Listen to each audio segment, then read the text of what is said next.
I'm WRAL meteorologist Elizabeth Gardner. Not quite as humid as it was yesterday, but it'll still feel like the upper 90s this afternoon with an actual high of 92 under partly cloudy skies. Overnight, mid-70s, so it's warm tonight, but a front comes through tomorrow and will bring us a better chance for rain. It may start in the morning. We could see several inches and a small chance for flooding. We'll see a high of 82 degrees. Weather update brought to you by Newcomb & Company, where your comfort is their business. Visit newcombandcompany.com. 3 o'clock check of your money. Dow Jones is up 32 points to 39,753. Market update brought to you by the Good Feet Store. Ready to step into a healthy and active lifestyle? Come to the Good Feet Store and experience the difference. Discover how a simple step can lead to a life of pain-free possibilities.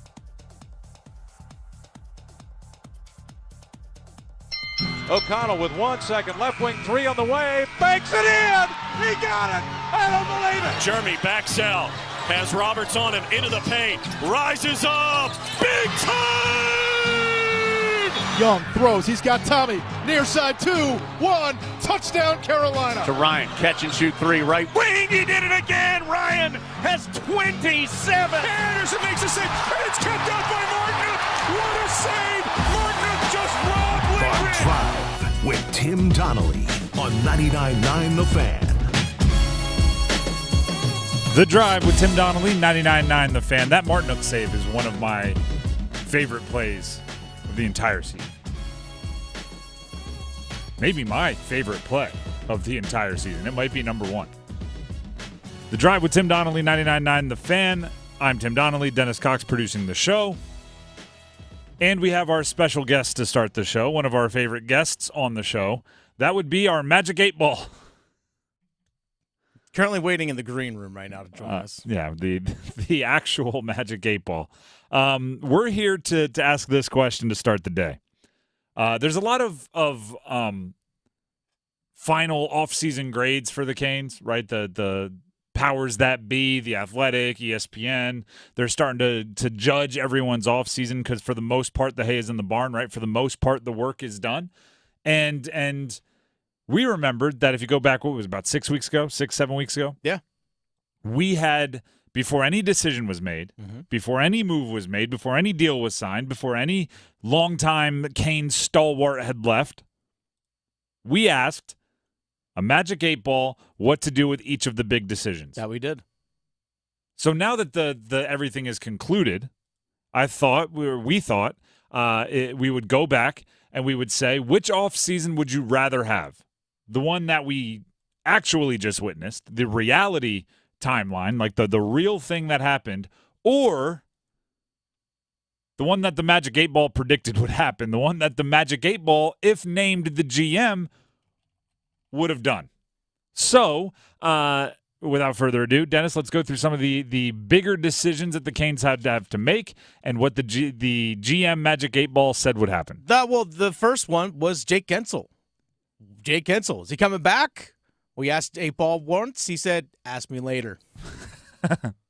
Which, there was a lot of patience in that situation also. Maybe too much. We came back later and asked Jake Gensel, come check with me again. I feel like so we had to get to a third time with the Magic 8 Ball. And then he eventually said no. I feel like that rang out true. That's almost exactly how it happened. The Magic 8 Ball told us exactly what was going to happen with Jake Gensel. And predicted it perfectly. And to be honest, it did kind of even bring like the hope back with all. It was like even the emotions of it were just condensed. It was all run. So Jake Gensel's gone. I remember being upset at the Magic 8 Ball at that time, going like, no, there's no way. We need Jake Gensel's priority. Turns out he or she, I don't know, the Magic 8 Ball. The 8 Ball. It was in line with the future GM and front office of the Canes. What else we have? All right, so then Teuvo Teravainen. We asked about Teuvo Teravainen. Said, I better not tell you now. And then eventually later said, yeah, Teuvo Teravainen's going to be coming back. Absolutely. Magic 8 Ball clearly wrong. I think I'd rather have the reality version. Yeah, I mean, I'd like to have Teuvo back, but opportunity cost and everything and how much he ended up getting paid, I think I'd rather I'm glad the GM 8 Ball was wrong. What else? GM 8 Ball. We asked, what about Brady Shea? Is Brady Shea coming back? And Magic 8 Ball said, it is decidedly so. This is where it got interesting Go ahead. Go with the next one, too, because I think it's Okay, almost then a pair. said Brett Pesci. All right, Brett Pesci coming back. Magic 8 Ball said, without a doubt. This is where it's interesting. This is the big difference. This is where you have to ask yourself, would you rather have GM 8 Ball or would you rather have what actually played out? Because neither timeline has Jake Gensel coming back, but the Magic 8 Ball had the 2 high-priced defensemen both returning to the Carolina Hurricanes. Would have come on probably $11 or $12 million per year total. Instead, they went and got a couple of cheaper options for, what was it, $6.5 million combined to replace them? 6.8. 6.8. There you go. This is what it comes down to. And is it insulting to say I kind of wish the 8 Ball was right? Maybe. I kind of wish the 8 Ball had more power in this situation. I kind of wish the 8 Ball had more influence, because if you're not bringing back Tavo, if you're not bringing back Jake Gensel, there's some opportunity there to spend some money on the defense. Even though I like what they ended up doing with the defense, I kind of liked what they ended up doing with the defense. If that means you take care of some things with the forwards. It just didn't really happen. Were there any other questions we asked that we can review? We did. We asked Stefan Nason coming back, and it just said flat out yes. And this is where I'm now having my own deja vu. This is where I realized that the Magic 8 Ball loves longtime Canes. Clearly. The Magic 8 Ball is loyal to a fault. Well, we also asked about Jordan Martinook, and at first it said pretty hazy, and That's then fair. it eventually said yes. That's that's exactly kind of how it played out. Things were kind of hazy. Wasn't sure if Jordan Martinook was coming back, and then all of a sudden, right down just to the before doorstep, free agency, boom, Jordan Martinook is returning. That's another one, though. The Magic 8 Ball is loyal to a fault, and if you're loyal to Canes, you're going to be loyal to Jordan Martinook. We also asked about Jalen Chatfield. Magic 8 Ball said outlook not so good. He is coming back. But he is coming back. I like that version. But we thought, based off of, okay, if Shea and Pesci aren't coming back, according to the Magic 8 Ball, well, then you maybe have to bring up a rookie on a cheap contract. And Probably would have been Scott Morrow. Or Scott Morrow or whomever. And maybe this is the reason why you can't keep Jalen Chatfield. There are certain aspects of the offseason plan that I can explain away better for the Magic 8 Ball than for what actually happened. By the way, we did ask the Magic 8 Ball a couple other questions, including, is Martin Necas going to get traded? And it said yes. And you asked to a Western Conference team, it also said yes. And we also asked, is a long-term deal going to get done with Seth Jarvis? Magic 8 Ball also said yes. We also asked the Magic 8 Ball, is Eric Tolsky going to be the general manager? And also said yes. So it's got a good accurate batting average. It's not batting 100, or batting 1,000, but it's up there. But we also asked, do you know how salary caps work, Magic 8 Ball? And it's like, yes, of course I do. It really doesn't, though. But it doesn't. No way all these things could have happened. Back. Or maybe the Magic 8 Ball is just wildly convincing. Maybe. And persuasive, and was going to get all those players to come back on very charming 50% hometown discounts. Very charming. The Magic, you're making $4 million. The Magic 8 Ball is wildly loyal and expects nothing but that same loyalty in return. That sounds like some actual GMs. Like, let's be honest here. Although they're not wildly loyal. They just expect wild loyalty. Well, there's that too. In return. They cut you as soon as they can, but then expect you to take half the price to stick around. As far as the Canes offseason goes, ESPN gave it a C-. That's the real version, not the 8 Ball version. A C-. Now, I actually don't hate the letter grade C. C's get degrees, by the way. You're passing. I don't like their justification at all. If you read the justification for why the Canes received a C- in their offseason, I'll read some of it. Carolina stood pat with their goaltending, too, while failing to chase down any of the top netminders available in trade who could have provided insurance behind Frederik Andersen and his injury history. Now, I think the Canes had a lot of things on their to-do list this offseason, and maybe even, goaltender could have been on it. But that would have been to replace Freddie Andersen, not to provide insurance behind Freddie. The insurance worked perfectly with Freddie Andersen. Freddie Andersen got hurt for 3.5 months last year, and they had the proper insurance to go in there and play well enough to be the third best team in the regular season. Yeah, Pyotr Kochetkov started 40 games last season. If Pyotr Kochetkov is just Freddie insurance, he is great Freddie insurance. Great insurance. The write-up was also like kind of snarky, mean to the Canes. By the way, no big-time goaltenders moved this offseason. And definitely none of them to be insurance. No, yeah. Stooges. The biggest thing, the article says, might have been losing Gensel, who Carolina went all in to acquire at the trade deadline with the hope that he'd be a long-term piece of their offense. But hey, the Hurricane, that's literally what it said. They wrote, but hey. But hey. Which just adds a little bit of snark. But hey, the Hurricanes got a third-round pick from Tampa Bay for Gensel's signing rights, and that's about the best move they've made all spring. That's snarky mean. Bruh. I don't think anything that has to do with Gensel leaving was the best move they made all spring. Getting a third-round pick back in a future draft. That is a good question, though. What is the best move of the offseason? It's not getting a third-round pick for the rights to Jake Gensel. I'll tell you what the best move is. Yet to be done yet. Long-term Jarvis, baby. Long-term Jarvis. The best is yet to come. The Drive with Tim Donnelly, 99.9 The Fan. We're going to take a break, but first, here's Dennis Cox. Hey, Dennis Cox here with my friends over at Law Tigers. I was actually thinking about this the other day. Haven't been able to really ride the motorcycle a whole lot lately because the weather's just been terrible. A lot of storms, a lot of thunderstorms. It's been so stupid hot outside. But I was also thinking how important it is, even for someone who's even relatively new or been riding a motorcycle for a long time, it's important to keep your skills up.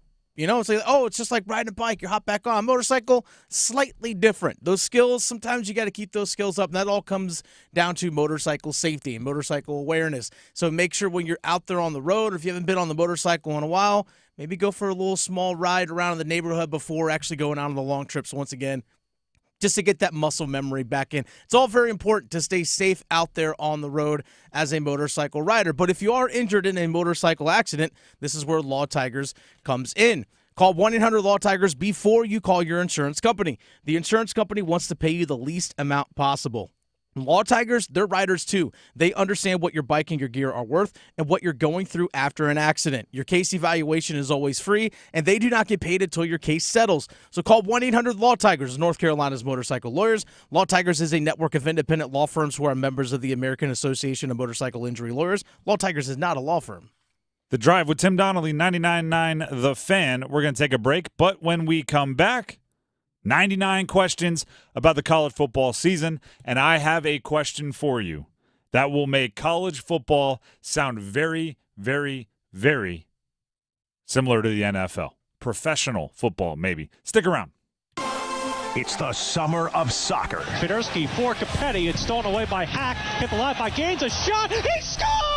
All the saves. Polina with brilliant, quick footwork across his 6-yard box to be able to recover and grab the strike from Kubo. All the goals. He just sends it back into the area for Swiderski. One touch. He scores! The Triangle's home for Charlotte FC action.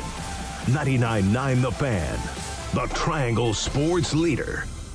Spectrum Internet has enough speed to handle all your needs, so you can work, game, and stream with speeds up to a gig. Plus, Spectrum's advanced Wi-Fi provides enhanced security for all your connected devices. Get Spectrum Internet with fast and reliable speeds, starting at just $29.99 a month with a 2-year price guarantee.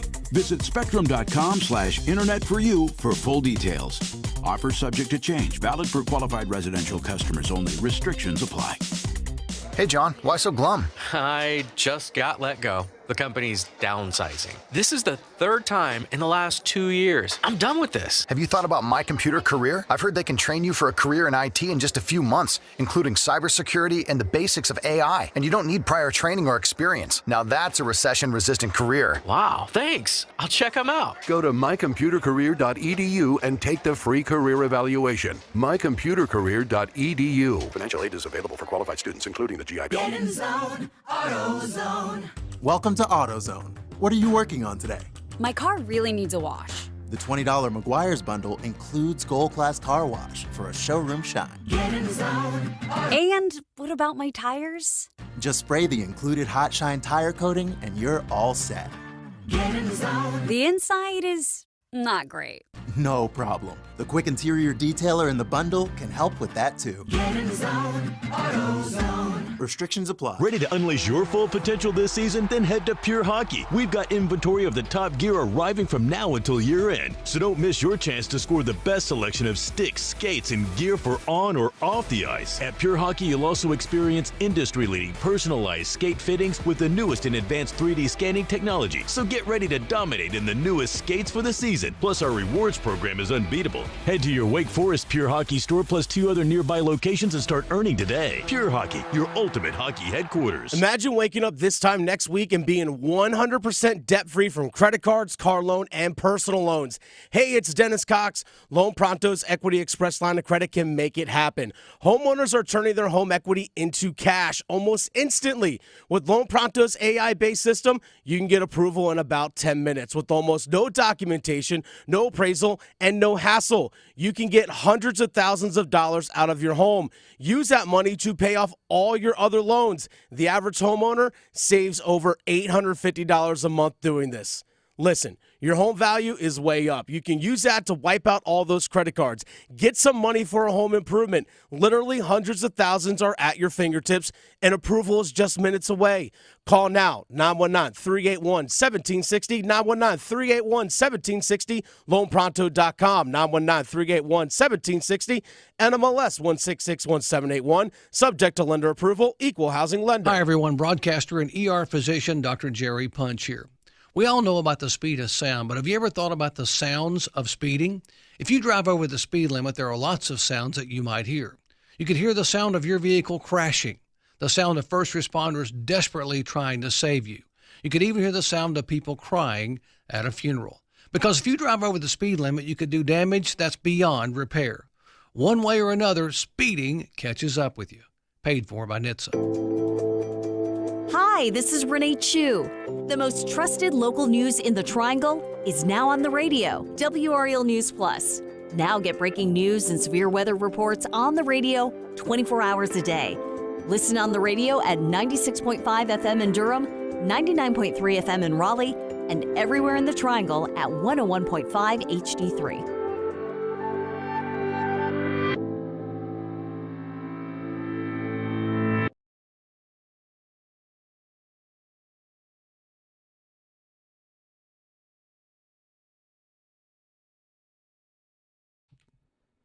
The Drive with Tim Donnelly, 99.9 The Fan. 99.9. A lot of nines in this intro. 99 questions about the college football season. Here's a question that is like, if you are a old school college football where you want your players to get a tear in their eye when they hear the alma mater, when you want them like the starting running back to be going to the rival school to kidnap the mascot because that's how it was done when the Beach Boys were singing Be True to Your School. You're not going to like this very much. How long until there's a salary cap in college football? We went from players can't get paid to talking salary cap.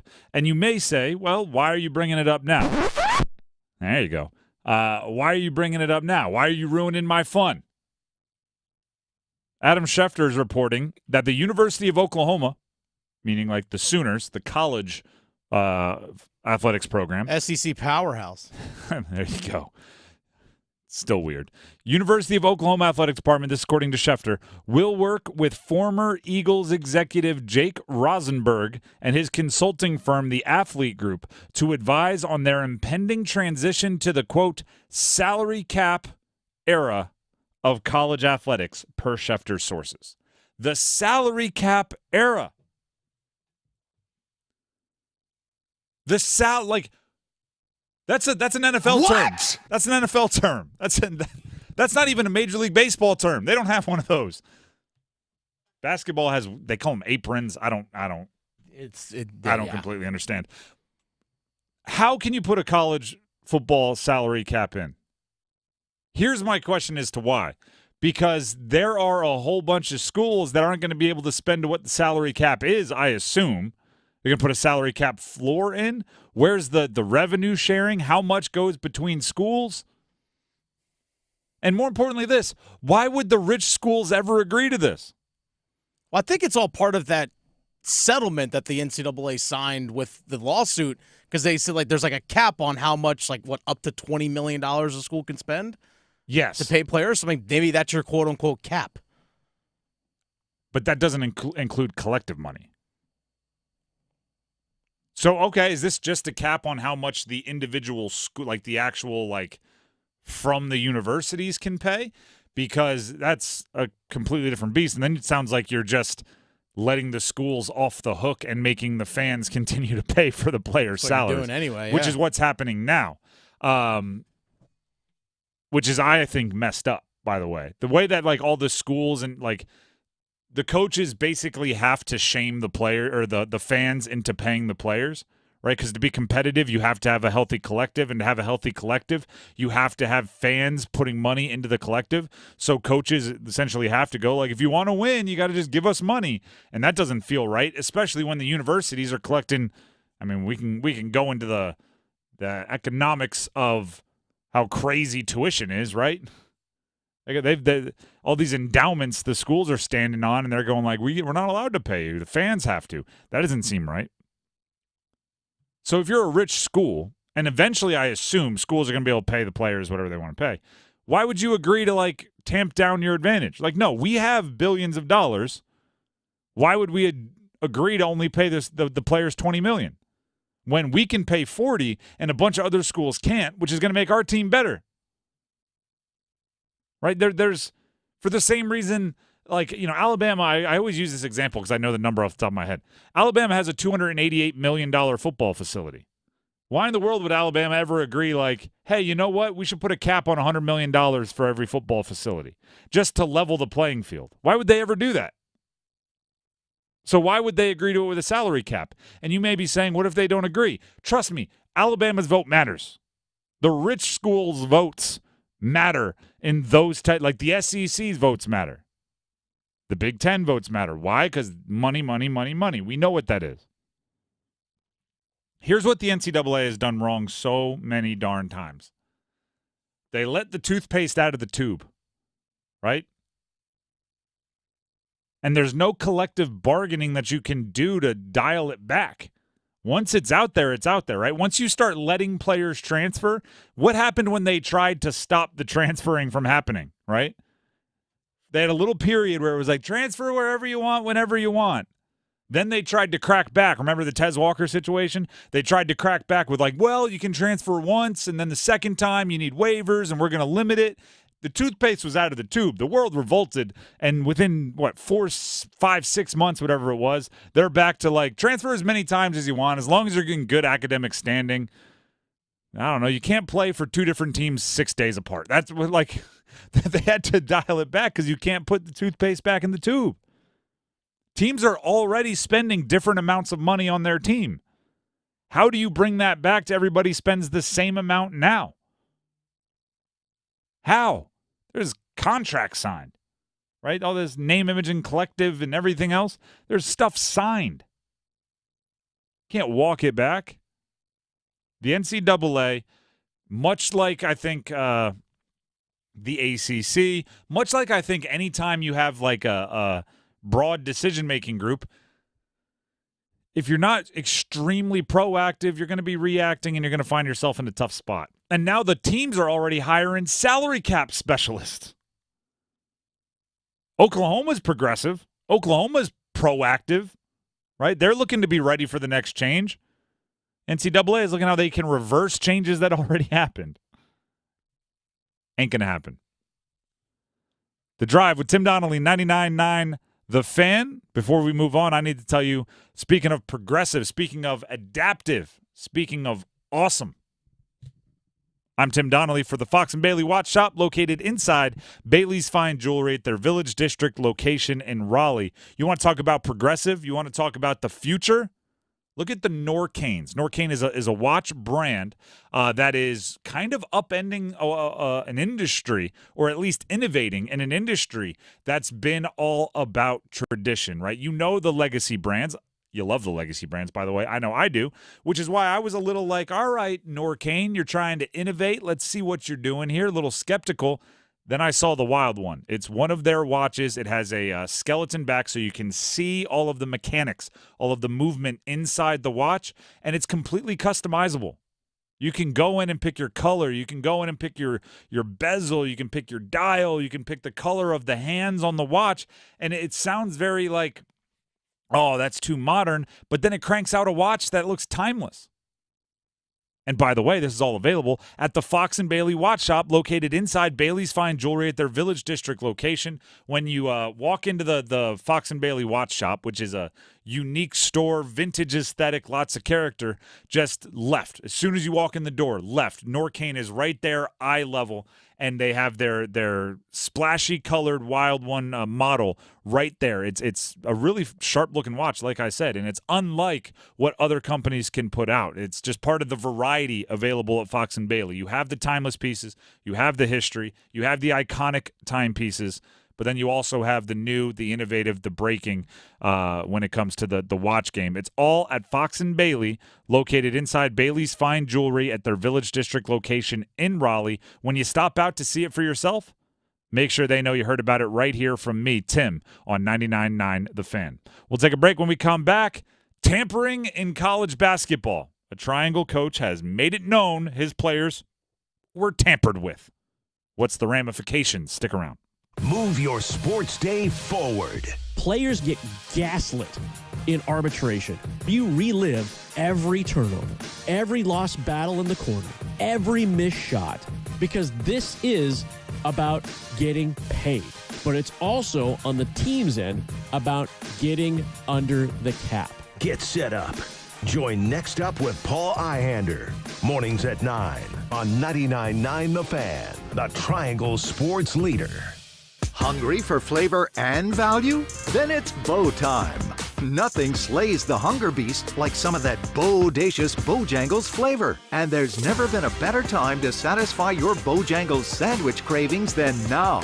With Bojangles Summer Sandwich lineup, you can choose a flavorful Cajun fried chicken filet sandwich, or a tender Cajun grilled chicken filet sandwich, or a crispy Cajun filet club sandwich, or a tasty Bo's chicken sandwich. Make it a sandwich combo and add your choice of a side. Maybe Bojangles seasoned fries, dirty rice, or Cajun pintos. And to complete the perfect meal, Bojangles legendary iced tea. There's a Bojangles sandwich combo for everyone in the family. Summer just doesn't get any better than that. What are you waiting for?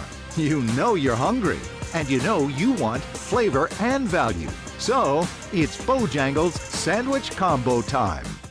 Picture this, the perfect summer barbecue. No stress, no responsibilities, just all your friends, burgers sizzling, hot dogs cooking, Pepsi Zero Sugar fizzing, and a backyard of very, very happy people.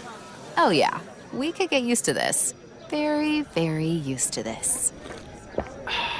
Grilling, better with Pepsi. For a limited time, get 2 20-ounce Pepsis for only $4.25 at Refuel. So hurry in and enjoy an ice-cold Pepsi today. What are you doing?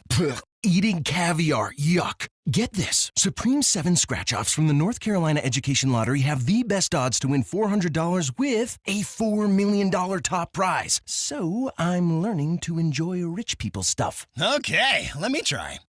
Gross. What's next? Ballroom dancing. I'll lead. New Supreme 7s, a shot at supreme riches. Must be 18 to play. Approximate overall odds of winning are 1 in 4.18. Problem gambling helpline 877-718-5543. Is your heating and air system ready for hot weather? Call Newcomb & Company today to schedule a routine maintenance and ensure your system is operating at peak performance. Become a Comfort Contract customer to receive priority service and a 15% discount on service calls and repairs for HVAC and plumbing work. Newcomb & Company has served the area as a Carrier Factory Authorized dealer for more than 3 generations. Turn to the experts today. Call 919-862-3000 or find us at newcombandcompany.com. Newcomb & Company and Carrier. Your comfort is our business. Sometimes your phone breaks. Ugh. Dude. What the? Oh, seriously? Hey, life happens. But at Verizon, we got you. Trade in any phone from our top brands in any condition and get a great deal on iPhone 15 with an unlimited Ultimate plan. And turn... No! ...into... Oh, yeah! Only on Verizon. put sunscreen on when you go out in the sun. Did you know that the sun could hurt your car, too? It's true. Keep cool this summer and protect the interior from fading and cracking with a custom window tint from SoundStation and Security. The sun's harmful UV rays can also hurt your paint on the exterior. That's why SoundStation and Security offers custom ceramic coating. Think of it as a little sunscreen with SoundStation and Security. 2 locations in downtown Smithfield and on Glenwood Avenue in Raleigh. Online at myhotsound.com. That'll be 30 even. That's 90 points! Sorry, that was a lot. Now that I'm getting 3 times the points on food and fuel with the Navy Federal More Rewards American Express card, I get a little too hyped sometimes. Cool. Would you like your receipt? In the bag! Sorry, in the bag, please. Learn more about the everyday, everywhere Navy Federal More Rewards American Express card at NavyFederal.org. Navy Federal Credit Union. Our members are the mission. Navy Federal is insured by NCUA.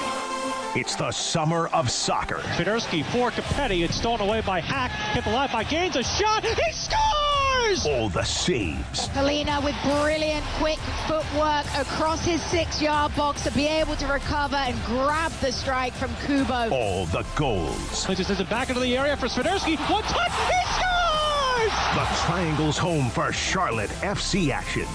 99.9 The Fan. The Triangle Sports Leader.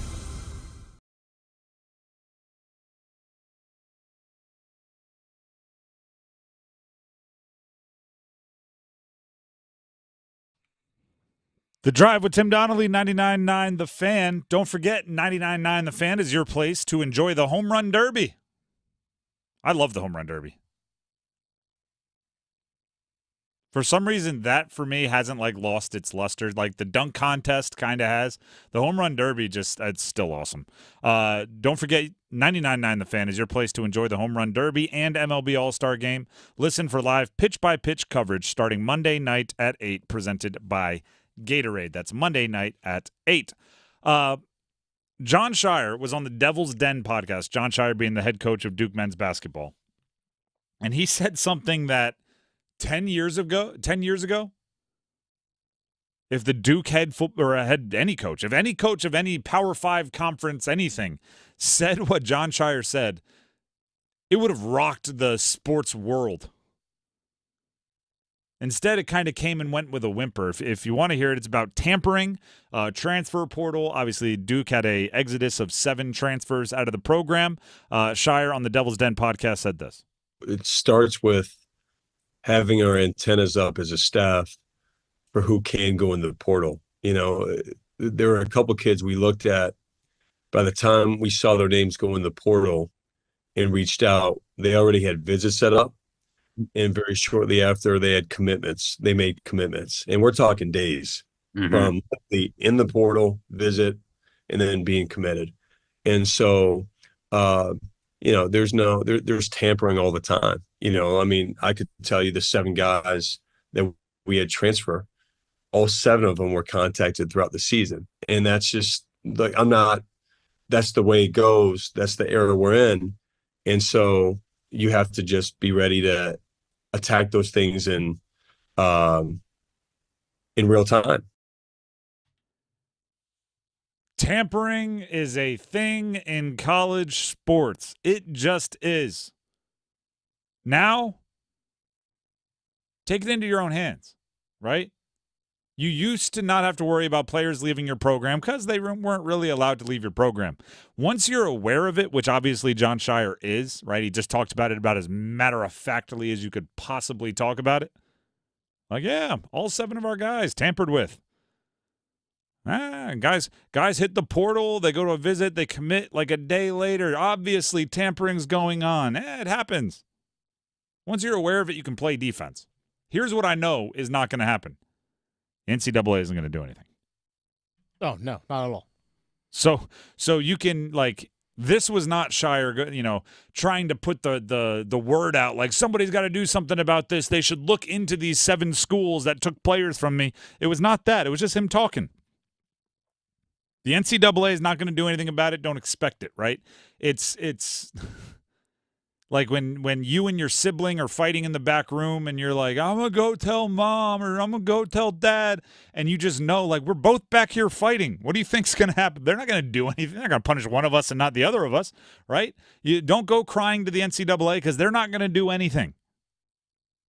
You have to play defense with your own players in every way you can, right? Expect them to be tampered with, especially if you play basketball in the ACC. Because your players are mighty attractive to just about every other program. Like, it's not like Duke's player, like, you know, I've told this before, but I played football at the University of Delaware. We used to get transfers from all over the place, right? And usually that meant they weren't playing at their other place or they weren't attractive to whatever place they were. This is not the case. Duke lost 7 players. They went to Ohio State, Baylor, Virginia, Missouri, Stanford, Clemson, and Virginia Tech. Those players had options, right? Those players were desirable.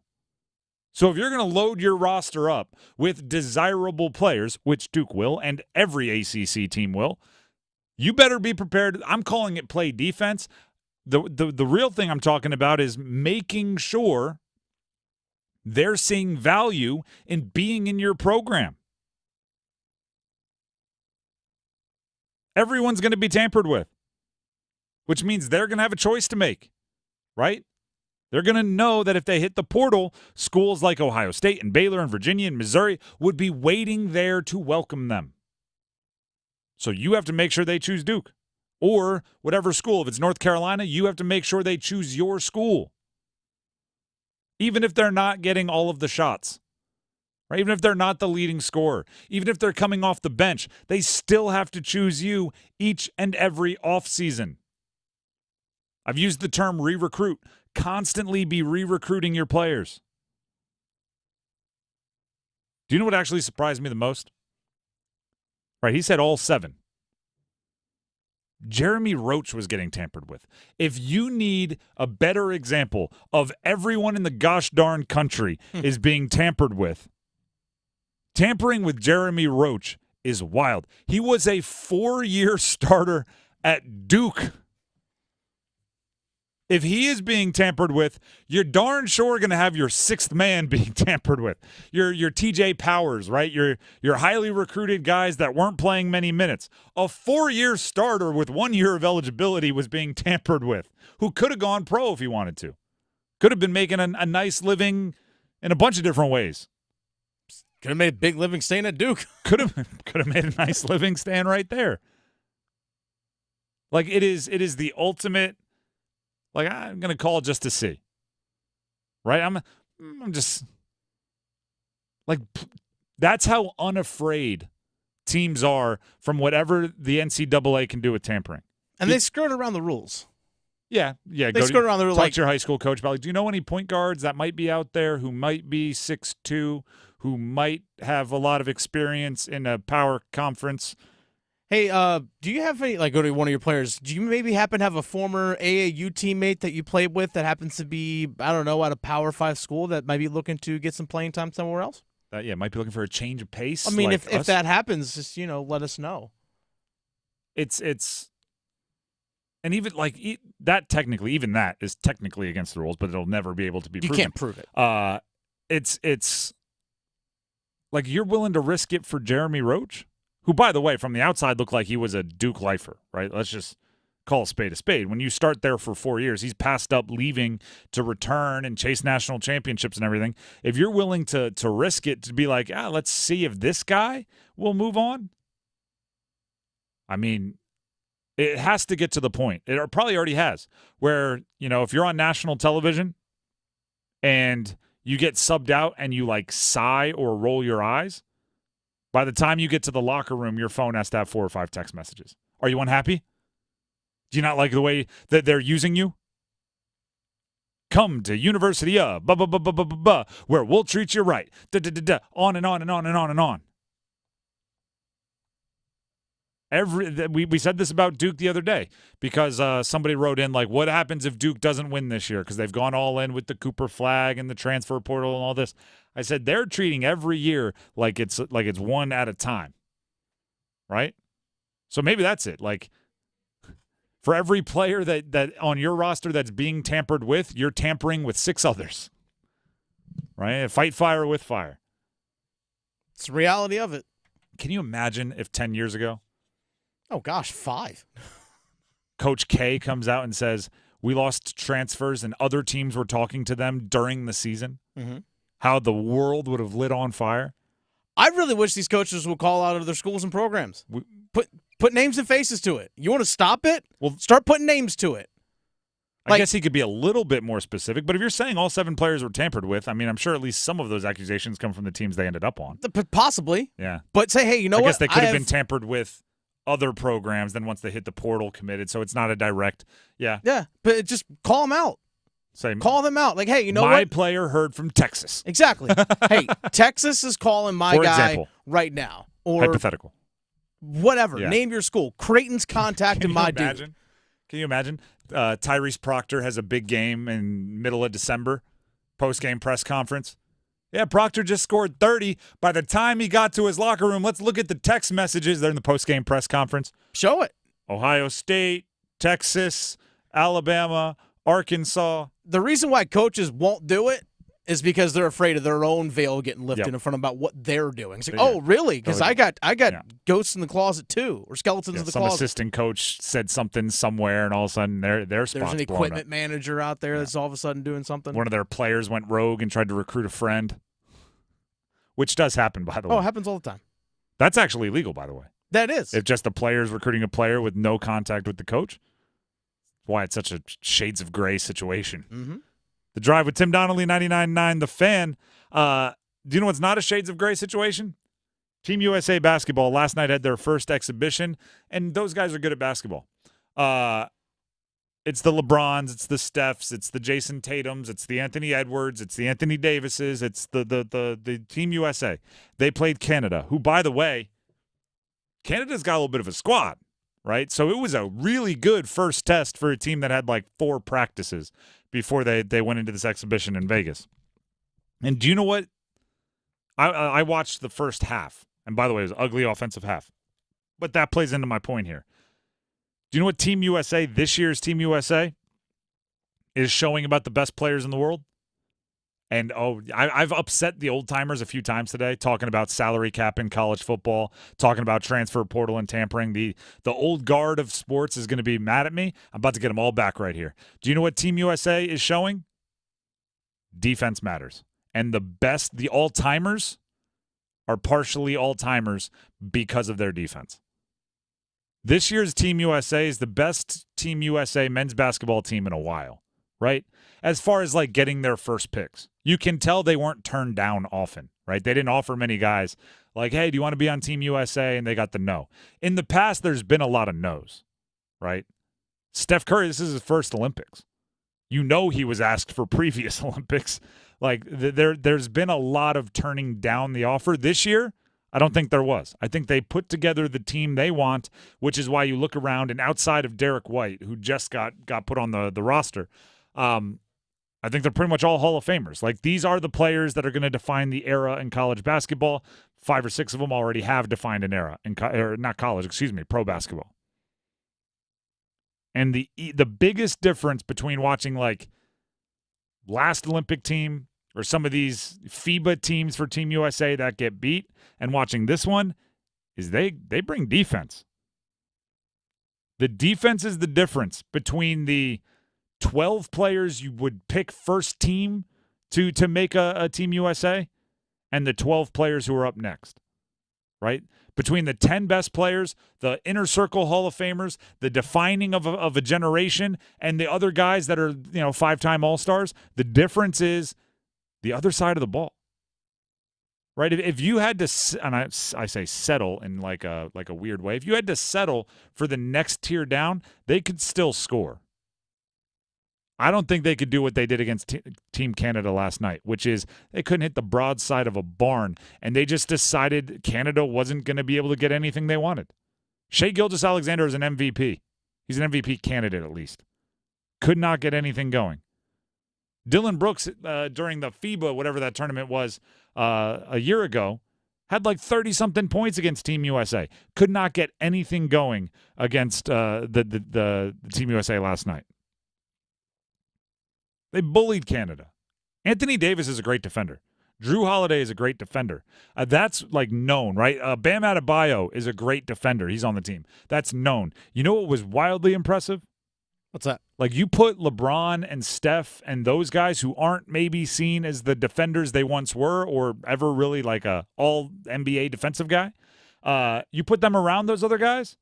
They just know how to make it work. They're just team defense is unreal. They can take so much advantage of having those other elite defensive players on the floor because they're just basketball savants. I have to admit, like, since the Redeem team, there's always a little bit of like, I don't know about this. I don't know about this Olympic squad here, right? Like, there's a chance they get upset. Last Olympics, they lost a game in group play.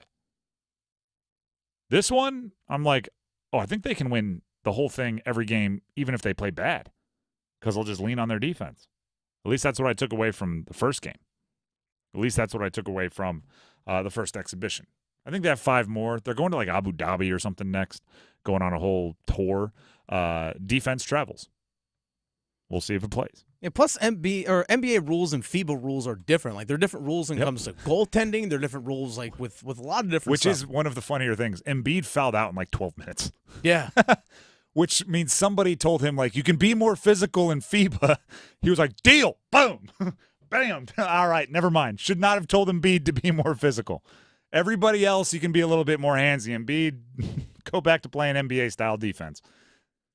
He literally had like 5 points, 5 rebounds, 12 minutes, 5 fouls. The 555. And just like, so imagine how good their defense was, and they had one 7-footer that like couldn't really do much because he was just fouling every time. And they didn't have KD, and they didn't have Derek White, who just joined the team, who's an elite defender. And KD's another 7-footer. Their defense is going to be swarming. The Drive with Tim Donnelly, 99.9 The Fan, which, side note, does make what Cooper Flagg was doing even more impressive. Because you watch that defense lock up an NBA lineup in Canada, and in those select games, he was getting his shot off. Just saying. Tim Donnelly, or The Drive with Tim Donnelly here on 99.9 The Fan. Quickly here, we do have to talk about what is easily the craziest thing that came across my timeline last night. What is it? The Copa America? Copa America semifinals were taking place in Charlotte. It was Uruguay and Colombia. Yep. That Bank of America Stadium where the Panthers play. And here's the crazy part. I probably saw 200 tweets with video about the game, about the events that took place at the game. I don't know who won. Colombia won nothing. Colombia won 1-0. They played the second half down a player. They played the Red second cards. half down a player. Yeah, there were 7 cards, inclling 1 red. Well, that probably 7 led into yellows what and we're red. going to talk about here. It's the craziest thing that came across my timeline. There was a lot of chippiness. Side note, that's the wildest thing about soccer. That they just get play like a down power player. play and it just goes the rest of the game. Yeah.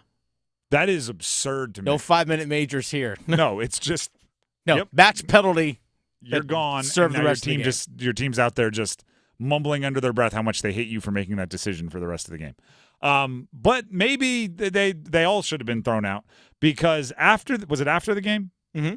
After the game, a Uruguay player, I guess? Multiple. Well, I just wanted to make sure I had the team right because Yes. Colombia won, so they wouldn't be that mad.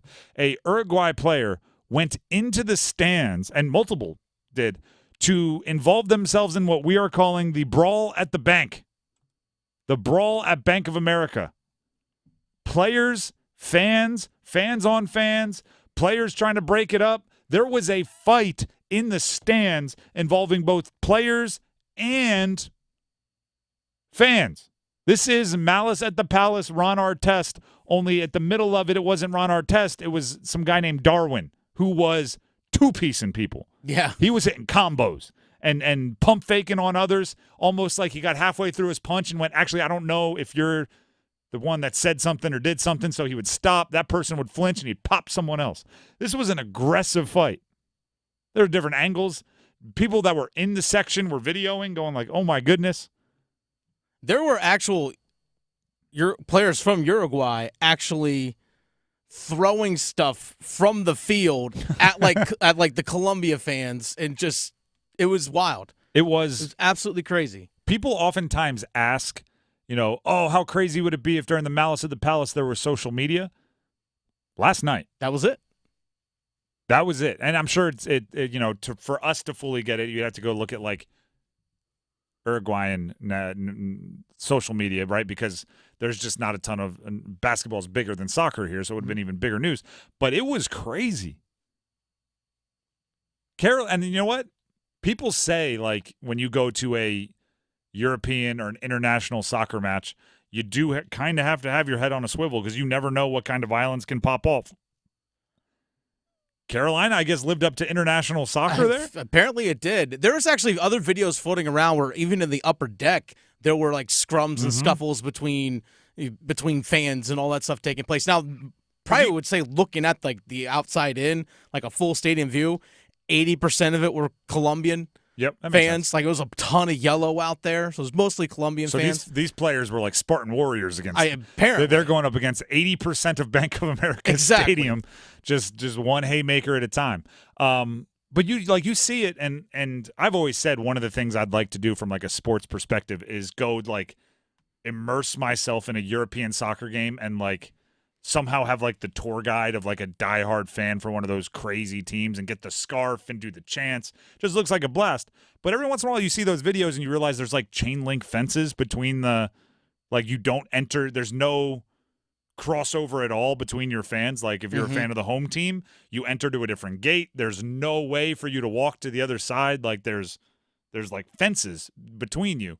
And you recognize at a night like last night where you see it get carried away, why those precautions are taken, right? Sometimes you see them doing the chants and stuff, and there's like foul ball nets, you know what I'm talking about, over their heads to prevent them from throwing things onto the pitch.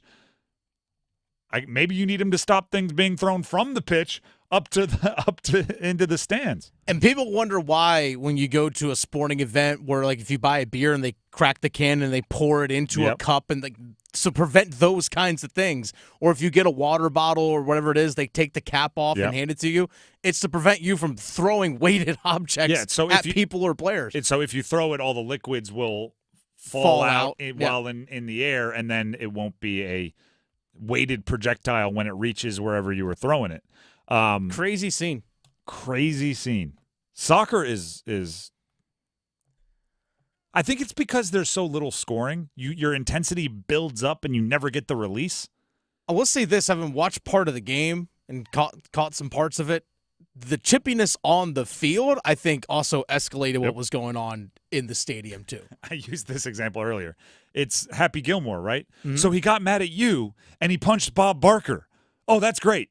Right, that's Shooter McGavin talking to this is good. You will not make this putt guy. Right, so he got mad at you, and he punched Bob Barker. It's kind of like, so he got mad at the refs and the Colombian team, and he punched the Colombian fans? Oh, this is better. Like, it's only it's not better. It's worse, but, not played for comedic effect with Shooter McGavin. It is wild. And obviously, I guess we should probably do, like, the disclaimer. It's bad. It should not happen.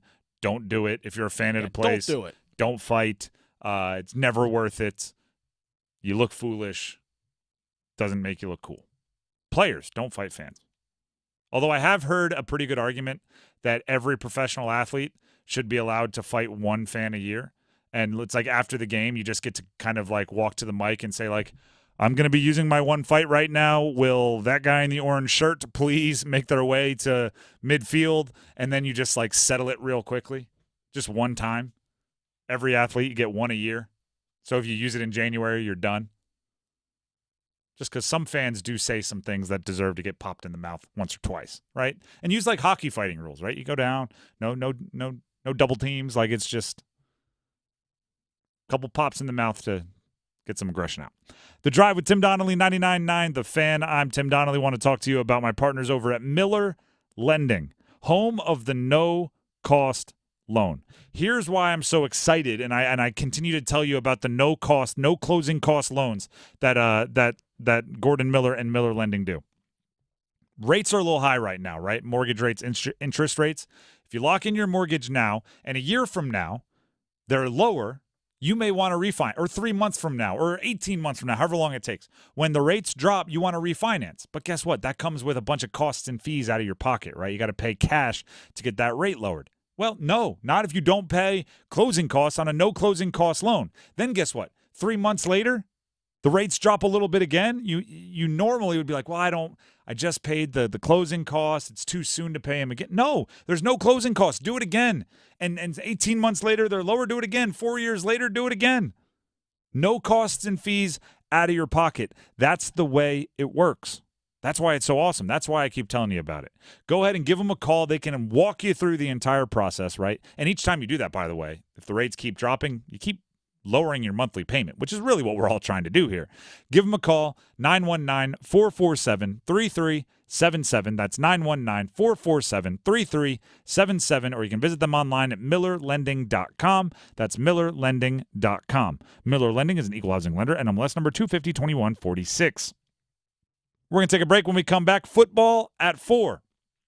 A question of depth for the Panthers. Stick around.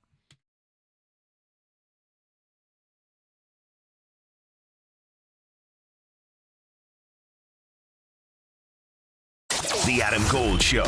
I saw some video of LeBron, KD, and Steph Curry. The last time we saw something like this was the Dream Team. Michael Jordan, the best player. Magic Johnson, Larry Bird, the 7th best player in the history of the game. This team has LeBron James, Kevin Durant, Steph Curry. Historically ridiculous. The Adam Gold Show, weekdays starting at noon on 99.9 The Fan.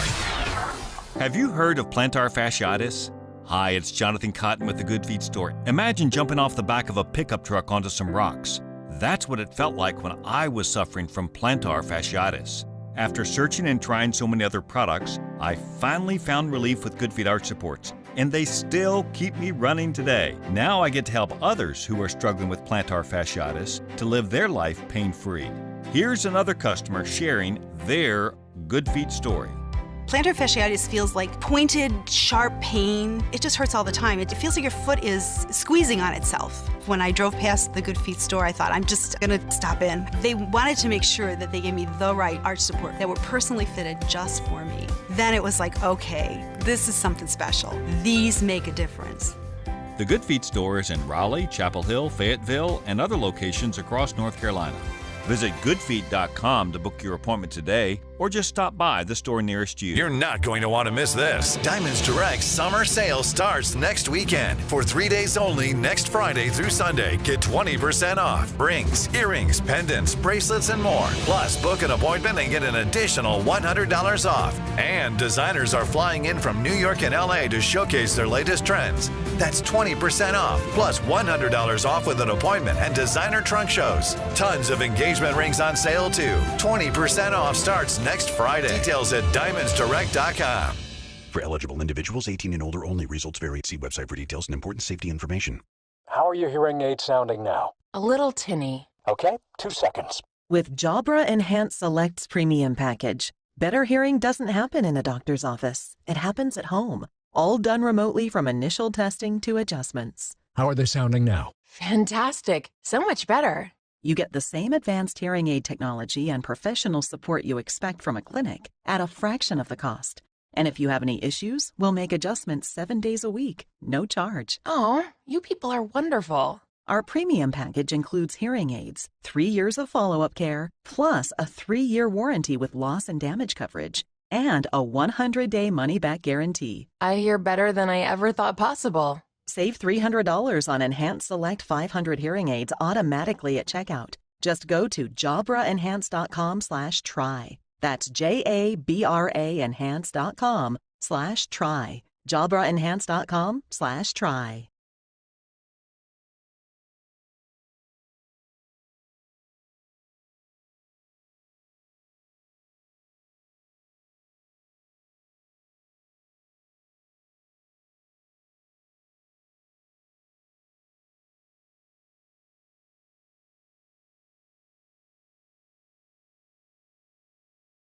Evan, Canty, and Michelle are unsportsmanlike. Jerry Jones would walk away happy if they won a Super Bowl. But is that really his marker of success? Is hoisting the Lombardi Trophy really what Jerry Jones views as a successful season? Or is it his profit margin year to year? I don't know if he's really viewing it as I need to make sure to lock up XYZ players in order for us to be in the best position to compete for a Super Bowl. Mornings from 6 to 9 on 99.9 The Fan, the Triangle Sports Leader. It's been said that when someone you love has Parkinson's, you have Parkinson's. If you have questions, the Parkinson's Foundation has answers. Learn more at parkinson.org or call 1-800-473-4636. This hour of buzzer-beating, nail-biting, edge-of-your-seat sports action on 99.9 The Fan is powered by Ritchie Law Firm Injury Lawyers. Visit GotBryan.com. That's GotBryan.com. WCMC HD1 Holly Springs. Take us with you on radio, web, app, Alexa, and YouTube. 99.9 The Fan, the Triangle Sports Leader.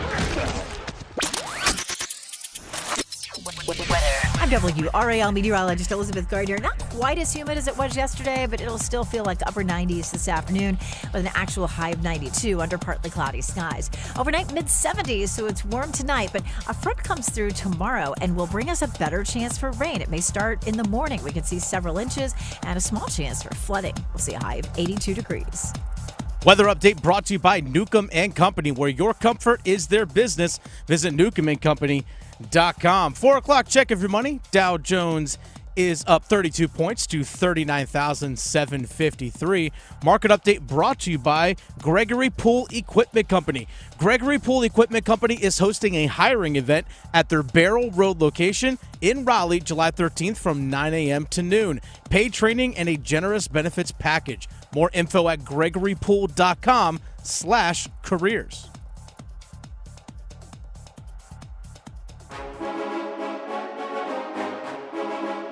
Let's move the chains. Time for football at 4. The Drive with Tim Donnelly, 99.9 The Fan. We've been talking about these surveys that have come out. ESPN has put them in the hands of front office executives, coaches across the NFL. They rank different positions, meaning the players in those positions, anonymously, and then ESPN reveals the results. Derek Brown for the Panthers was the 7th best defensive tackle in the league, according to the survey takers. Brian Burns, former Panther, was the 10th best edge rusher in the NFL, according to the survey takers. The safeties came out earlier today. So they put out the list of the top 10 safeties. Then they added on those that were close. Then they had just the kind of the fine print players that also received votes. And I realized that's probably the second, third best chance for a Panther to end up on a defensive side of the football top 10 list with Xavier Woods. So I wasn't expecting him to be top 10, but I was like, I should check, right? It's my job to cover the Panthers. Let's be thorough here. So I click on the link, and I go through the top 10, and I don't see Xavier Woods' name. And I'm like, all right, probably should have known. Makes sense. Yeah.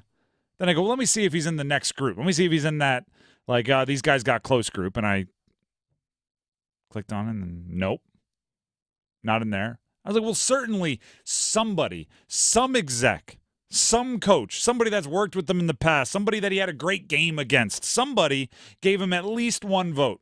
And I looked through it, and they were not there. There were 25 players that received at least one vote in this survey when it comes to safeties, and Xavier Woods was not one of them. And it got me thinking. Derek Brown, great.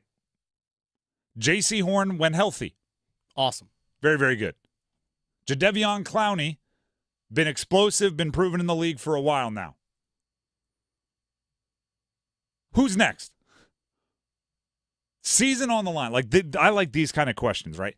The Panthers' defense is on the field. By the way, we're less than a month until preseason starts. So this is not like, they're going to add somebody. Maybe they'll add 4 one. 4 weeks from today is their first preseason game. Look at that.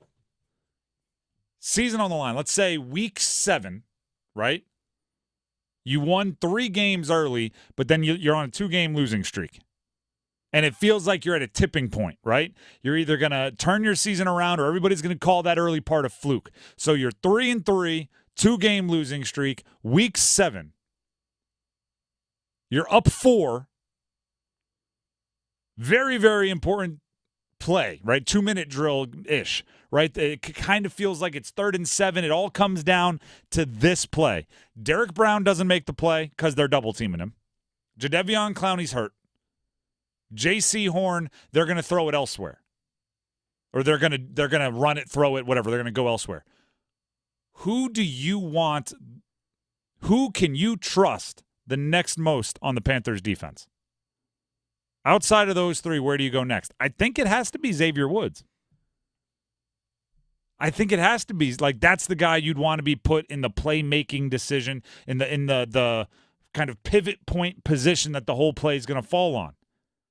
And he's not even one of the 25 best on his team. I thought this might be fun, but the real answer is it might be depressing. I brought up the depth chart for the San Francisco 49ers. Leonard Floyd, Javon Hargrave, Nick Bosa, Dre Greenlaw, Fred Warner, Javarius Ward, Talanoa Hufanga. I think I would be comfortable with any of them having the game come down to a play they have to make. Pretty much. Also, somebody should let them know that Yetur Gross-Matos should probably be not the direct backup to Nick Bosa. I'm just looking at that now thinking, maybe you – never mind. He didn't do much for the Panthers, what I'm saying. No, not really. There would be a steep drop-off in production. But there's like a great defense has like 8 or 9 guys that you're confident will make the play if it's presented to them, right? Because defense is different than offense. Offense, if you have one dude and you need a play made by the offense, you can tell your quarterback, throw it to him. If he's triple teamed, you throw it to him. If it's a running back, hand it to him, right? Like, you can guarantee your guys. If it's an offensive lineman, we're running dive right up his backside. Like, that's what you can do. On defense, it's kind of like, well, right? It's the whole, like, Sauce Gardner has like 2 interceptions and people hold it against him. And I'm like, no, actually, it's the little amount of time that he's tested that tells you how good he is. Because teams can choose whether or not he gets an opportunity to get his hands on the ball. So J.C. Horn might be great. All that means is there's not going to be a single critical play where J.C. Horn is the guy being tested, because why would you when you can test Jordan Fuller, or you can test Dane Jackson, or you can test Troy Hill? Xavier Woods doesn't have the respect of the rest of the league. He's going to get tested. How comfortable are you with him being in that position? Again, quarterbacks know this. Like, depth charts matter. Do you know what was my freshman year? I was a true freshman, walk-on backup quarterback. So they gave me the real big a lot of responsibility put on my shoulders. One thing they told me was they wanted me to know the backup safeties and what they were good and bad at. If we knew it at Delaware, like, who to take advantage of. So basically it was like, 22 got hurt, 37's coming in, he's got stiff hips, try to make him turn. Like, that was my entire job. That Double was moves. Yeah. Let's go. Yeah, exactly. It was so-and-so thinks he's a big hitter, he's going to try to come down on play action, whatever it was. That was my big job early in the season. Well, like, guess what the occasionally, actually never really, it was FCS backup safeties. There was never anyone like, ooh, don't test them. But in the NFL, you're going to know who to test and who not to test in big moments. The Panthers have like 3 guys that I think the other teams are going to go, yeah, probably not. And then there's going to be 8 guys with targets instead of jersey numbers. It's going to be like, wherever else you want to go. Dealer's choice quarterback. Like, that 4th best guy might be A'Shawn Robinson. Another interior lineman. Could be It's A'Shawn like, okay, Robinson. let's not run up the middle because you got Derek Brown and A'Shawn Robinson. Yeah. And there's Clowney over there. Run that way. Run towards, the other side.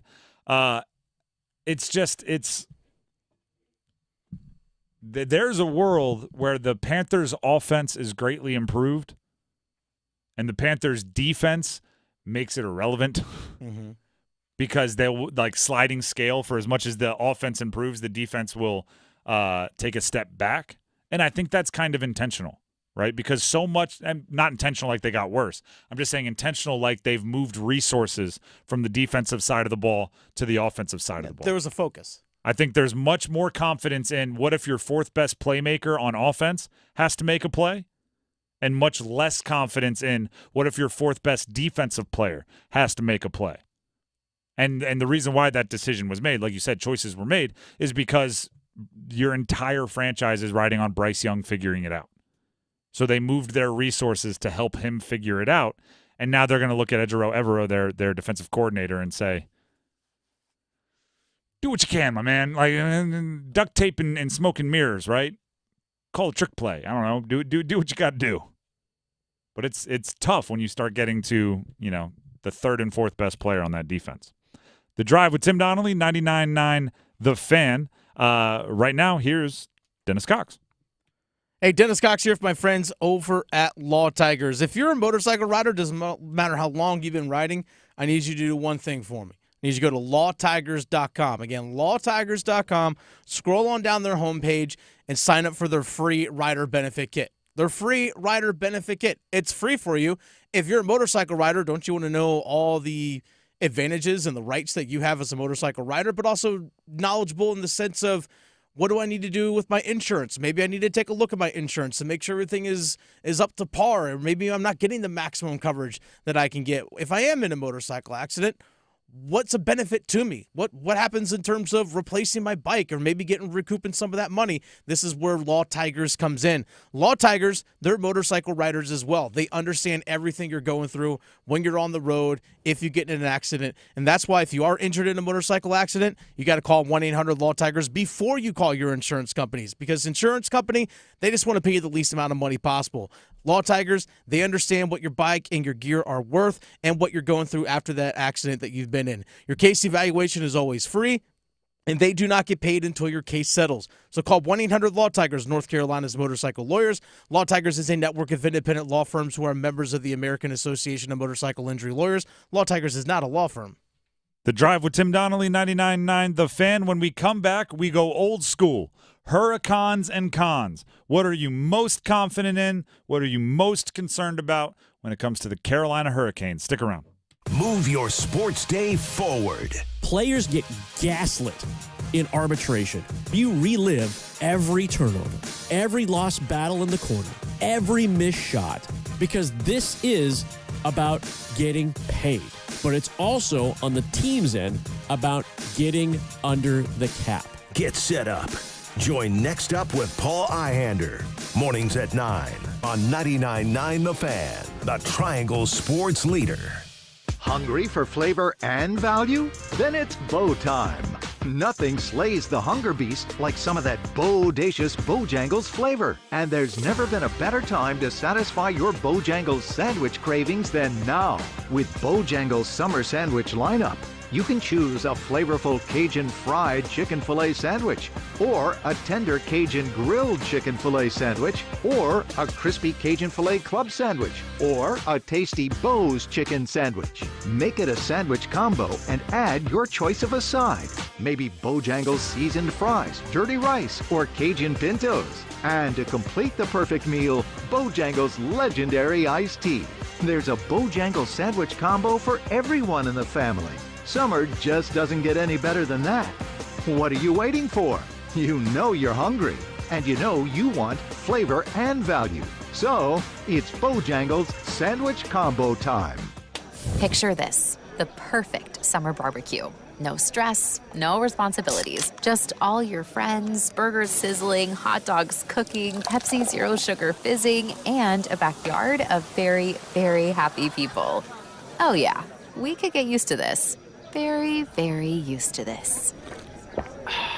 Grilling, better with Pepsi. For a limited time, get 2 20-ounce Pepsis for only $4.25 at Refuel. So hurry in and enjoy an ice-cold Pepsi today. Lanny went to college and racked up huge debt. A little bit over $100,000.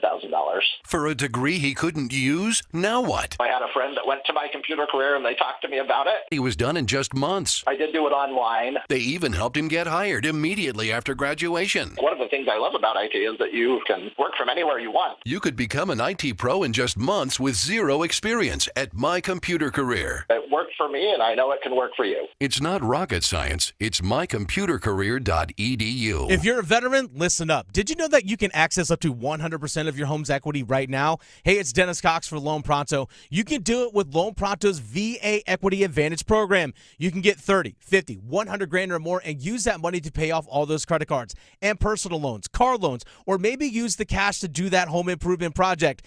Veterans love working with Loan Pronto because they make it easy. No junk fees, no hassle. They can unlock that cash in your home's equity in a matter of weeks. Don't keep paying insane rates on credit cards. There's a smarter alternative with Loan Pronto. Get more info and start the process now at loanpronto.com. Or if your current VA loan rate is over 6.5%, Loan Pronto can get you in a streamlined refinance with a lower rate right now with no income verification and no appraisal. Lower your monthly payment big time. Loan Pronto makes it so easy for veterans. Call now, 919-381-1760, 919-381-1760, 919-381-1760. Equal housing lender, NMLS 1661781, subject to lender approval, NMLSconsumeraccess.org. All right, when it comes to getting life insurance for your family, a lot of excuses can get in the way. But ask yourself this: if something were to happen to me, who would pay the mortgage, the kids' education, and the other bills? Then forget the excuses and check out Ethos Life, the online, easy way to get life insurance in 10 minutes. Ethos has rates that you can afford, like a $500,000 policy for a 40-year-old male starting at $1 a day or $30 a month, with a few health questions and no medical exam. Get your free quote right now at checkethos.com. That's checkethos.com. Not available in all states. Rates do vary. The Adam Gold Show.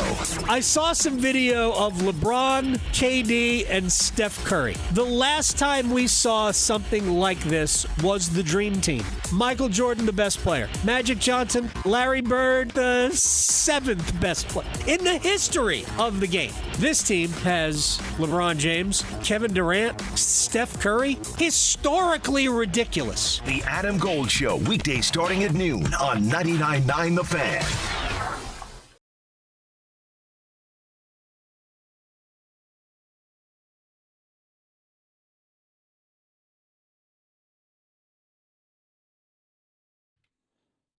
The Drive with Tim Donnelly, 99.9 The Fan. Starting Monday night at 8 on 99.9 The Fan, you can enjoy the Home Run Derby and MLB All-Star Game. Listen for live pitch-by-pitch coverage, as I said, starting Monday night at 8, presented by Gatorade right here on The Fan. Right now, it's time for Cons and Cons.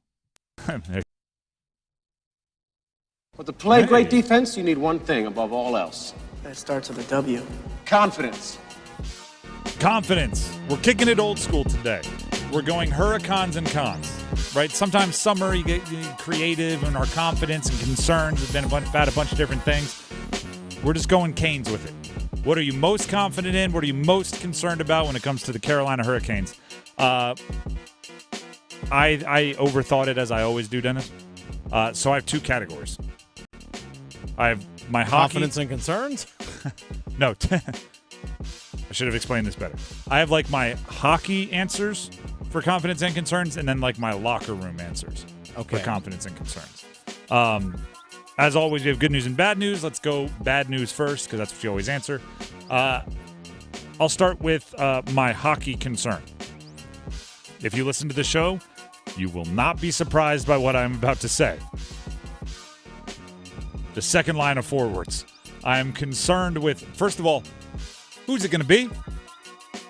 Second of all, who's going to score the goals?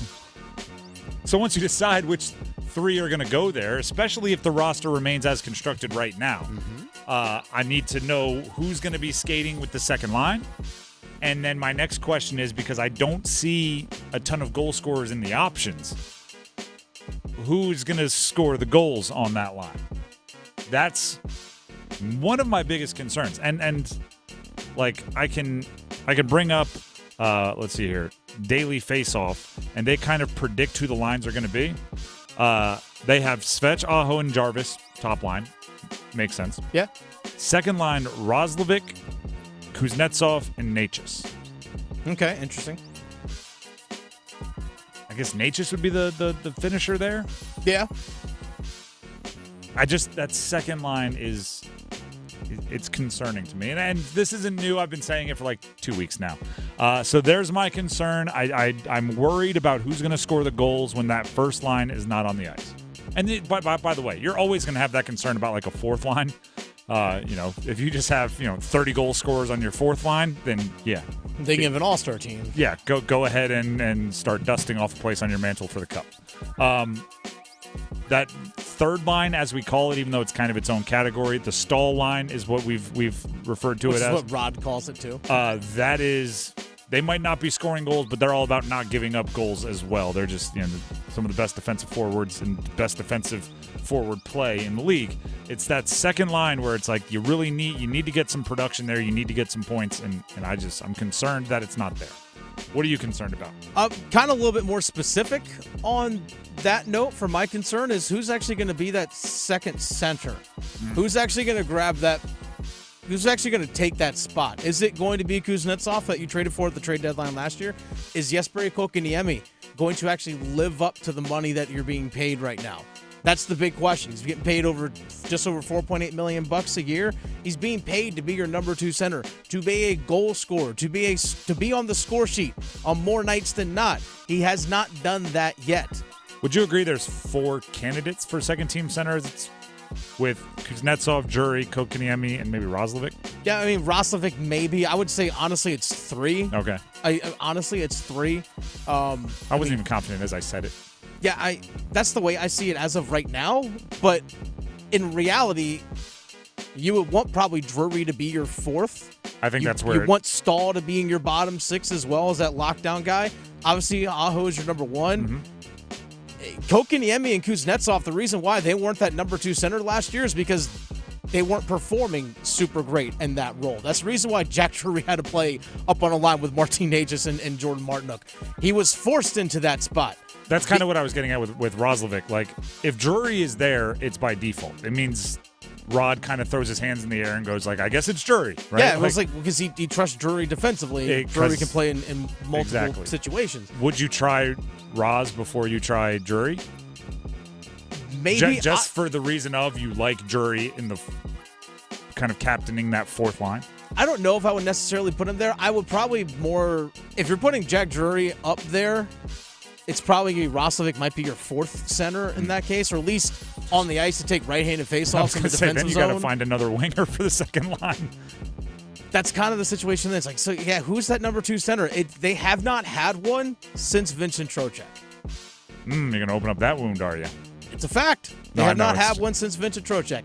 And they thought they did with Kotkaniemi. That hasn't been the case. Let me ask you if you've experienced this, because I know I have.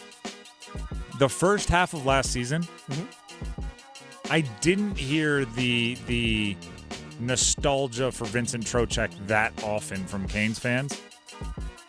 And maybe a little bit, especially because you were playing against him in the postseason, you hear some of it. Since the offseason has hit, I've heard a lot, just, out and about when people start talking about the Canes, there's a lot more, well, they let Trocheck get away. There's a lot more of that than there was at the beginning of the year when they had already let Trocheck get away, right? It didn't happen at the trade deadline. They chose not to re-sign him. It's I feel like, I don't know, maybe the longer the absence, the more everyone's heart's growing fonder for Trocheck, and the more angry they are that it didn't work out with him and they chose, quote unquote, the wrong person to keep. But you're right. I mean, Trocheck, in a lot of different ways, he would have solved some of the problems we see with this Canes roster. Oh, massively. Right-handed faceoff guy, number 2 center, all those things. Check kills penalties. Check it all off. Some of the in front of the net stuff, there's that little grittiness. Yeah. Yeah. All of it. All right, I got one more concern here. Oh, okay. This is my locker room concern. I'm concerned with that, and this is I have no reason to believe it. I haven't seen the body language, or there's no quote in the media that's making it, but it's just something I think we should keep an eye on. I'm concerned with their headspace with it not seeming like the team is as all in as they were last year. Last year it was super obvious, right? They brought everybody back. The two new players were Orlov and Lemieux and Bunting. And Bunting. But they were like, when you only have a couple of new players and one of them's worth almost $8 million a year and was the prime defenseman on the free agency market, it's easy to show up super motivated when you're like, everybody is all in on winning the cup this year. And then at the trade deadline, the team reinforced that, right? They went and got Jake Gensel. And they had to spend a little bit to get it, but it was an all-in move. And it's easy to show up and be in the right headspace when it feels like this is our year, right? Finally, all the chips are in the middle. Let's go. And then the next year for it to be like, well, we prioritized the future a little bit over the now. We had to let some guys go for money reasons. We didn't want to give long-term contracts to guys who we thought might not be worth it on the back half of the contract. And it's like, all right, so we weren't building towards this year, were we? Like, last year it was all in. This year it's like, well, check, right? Last year we put all the chips in the middle blind. Now it's check. Let's see the flop. Let's see what's going on here, which is a different vibe for a team, right? I was even joking around the office today. You know what I might do this year if I were the Canes? Tell Sebastian Aho to be as individually selfish and greedy as possible. Just go like, listen, I don't know if we're a playoff team. Like, we're good. Don't get me wrong. But this is your year to go finish like third in MVP voting. This is your year to go get 100 points. This is your year to go do it. And then next year, when we have this boatloads of free agency money to spend, we're going to say, don't you want to come play with the third voting MVP? Guy taking the next step? Superstar? Don't you want to come help him get over the hump? I think Rob Brindamore will pull his hair out instead. I agree with that. I'm not saying they're going to. I'm saying I might. Because it does feel like they're building towards the 2025-2026 season a little bit. Right? The Roslovic being a one-year deal. Like Robinson being a one-year deal, bunch of contracts coming off, not investing the big long-term deals this year. There's going to be some guys available next year that move the needle. Feels like they might be building towards that offseason as the next all-in moment, which means this year it's not an all-in. At least not until they see the flop, right? If it's the trade deadline and you're first in the Metropolitan, maybe you change some things. But it seems a little different than last offseason. They didn't go get Orlov on a 2-year 7.75 per. They didn't make that move this year, which just sets the tone a little differently. All right, let's get to confidence. This one is my hockey answer is my concern was the second line. Guess what my confidence is going to be? The first line. Oh, okay. Sometimes it's that simple. Anytime Aho, Jarvis, and Svech are on the ice at the same time, you're going to hear me just take a nice little deep, relaxing breath, lean back in my chair and go, I'm all right here. I have confidence in everyone on the ice. With Svech having a full off season where he can actually get ready and doesn't have to rehab, with Jarvis not having a torn labrum, hopefully, with Jarvis having another year of development, with Aho having another year of development, I'm wildly confident in the first line right now. What are you confident in, Dennis? My confidence is still with their blue line. I know they lost Brett Pesce and Brady Shea, but Gostisbehere and Walker should step in and fit in seamlessly. Gostisbehere already knows the system. Walker is a good skater, really great skater, and I think he's going to adapt to the style of play that the Carolina Hurricanes have. And you got 4 stalwart guys coming back already. So I think the blue line, the back end of the team is going to be great. And the way the system that the Carolina Hurricanes play, which happens to be the same system that the Florida Panthers run, folks, is going to keep them in games night in and night out.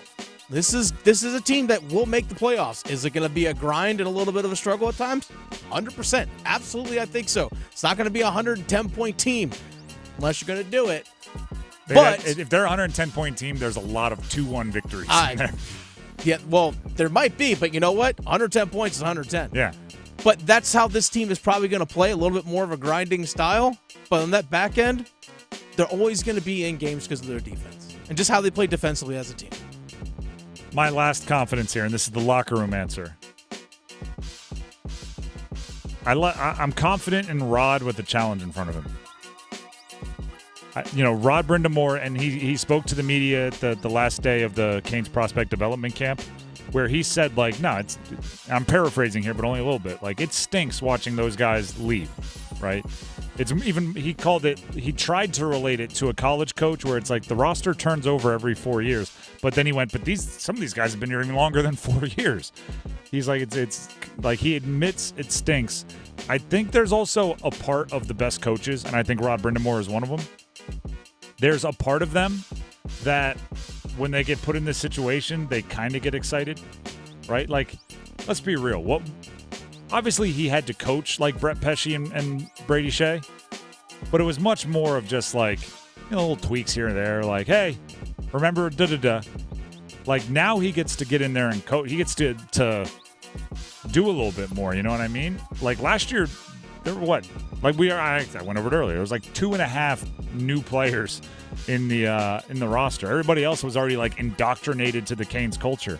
There's going to be some actual indoctrination into the Canes culture happening this preseason, happening early in the season. I remember we talked about, it takes 15 to 20 games for a defenseman to really get into what the Canes are going to do. Gosh, this year, probably a little less because he's been in it. But Sean Walker is going to be he's going to get coached up a lot by Rod Brindamore and the assistants. And a bunch of those forwards are going to get coached up a whole bunch. And there might even be, get ready for this, some rookies at practice. Might see one. That's got to excite a coach a little bit, right? Having just that molding ball of clay of Felix Unger-Sorum or Jackson Blake. And you're just let's work, right? Let's get back to it. Let's do it. There is, but there's also it's a tight game right here, and I don't know if I can trust this kid right now because he hasn't been in this. But that's the juice, right? That's why you're in it. It's juice of a different kind. That's the adrenaline. It's the cortisol levels spiking. When Martinook and Nason are out there, you might not be super excited that they're going to go, make a highlight play, but your heart rate can stay a little down. You're all right, those guys know what they're doing, right? You get the juice going with the youngers. Kuznetsov, I do think, gives some of that juice. I think when Kuzi's out there, there's a bit of hold on, let's see what he does. But there's obviously a lot of that with new players. I think Rod's going to be a little rejuvenated this year. I think he's got the extension, right? Making the good money. I think he's going to be a little jacked up. Rod the Bod. The Drive with Tim Donnelly, 99.9 The Fan. Quickly here before we get to Storm Tracker, text keyword music, MUSIC, to 919-860-5326 for your chance to win a pair of tickets to see Third Eye Blind at Coastal Credit Union Music Park on July 21st. The keyword to text in is MUSIC, also known as music. Text keyword music to 919-860-5326 for your chance to win a pair of tickets to see Third Eye Blind. Now, Storm Tracker. There was a good storm last night.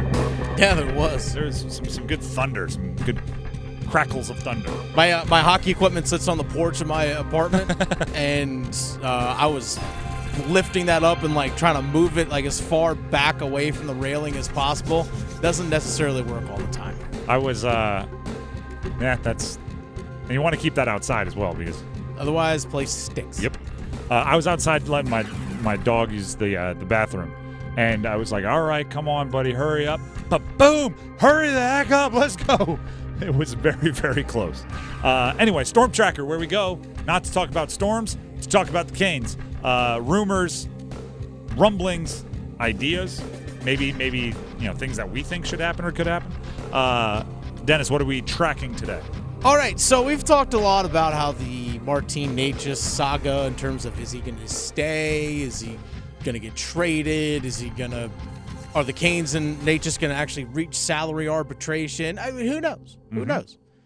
Well, now, apparently, the Montreal Canadiens are like, no, we don't need Martin Necas. The guy we should sign an offer sheet to. Let's go get that Seth Jarvis guy. Let's go get that Seth Jarvis guy, which, let's be honest, if the Montreal Canadiens signed Seth Jarvis to an offer sheet, the Carolina Hurricanes will take about 0.1 seconds to go, yeah, we got you here, cuz. And not only that, it'll take You're about not going anywhere. 0.1 seconds to like swear Montreal as an enemy for the next 10 years. Those kind of already are. That's true. Those offer sheets are not to be taken like they come with messages also. It's not just, hey, we like this player, let's sign him to a long-term offer sheet. It's also like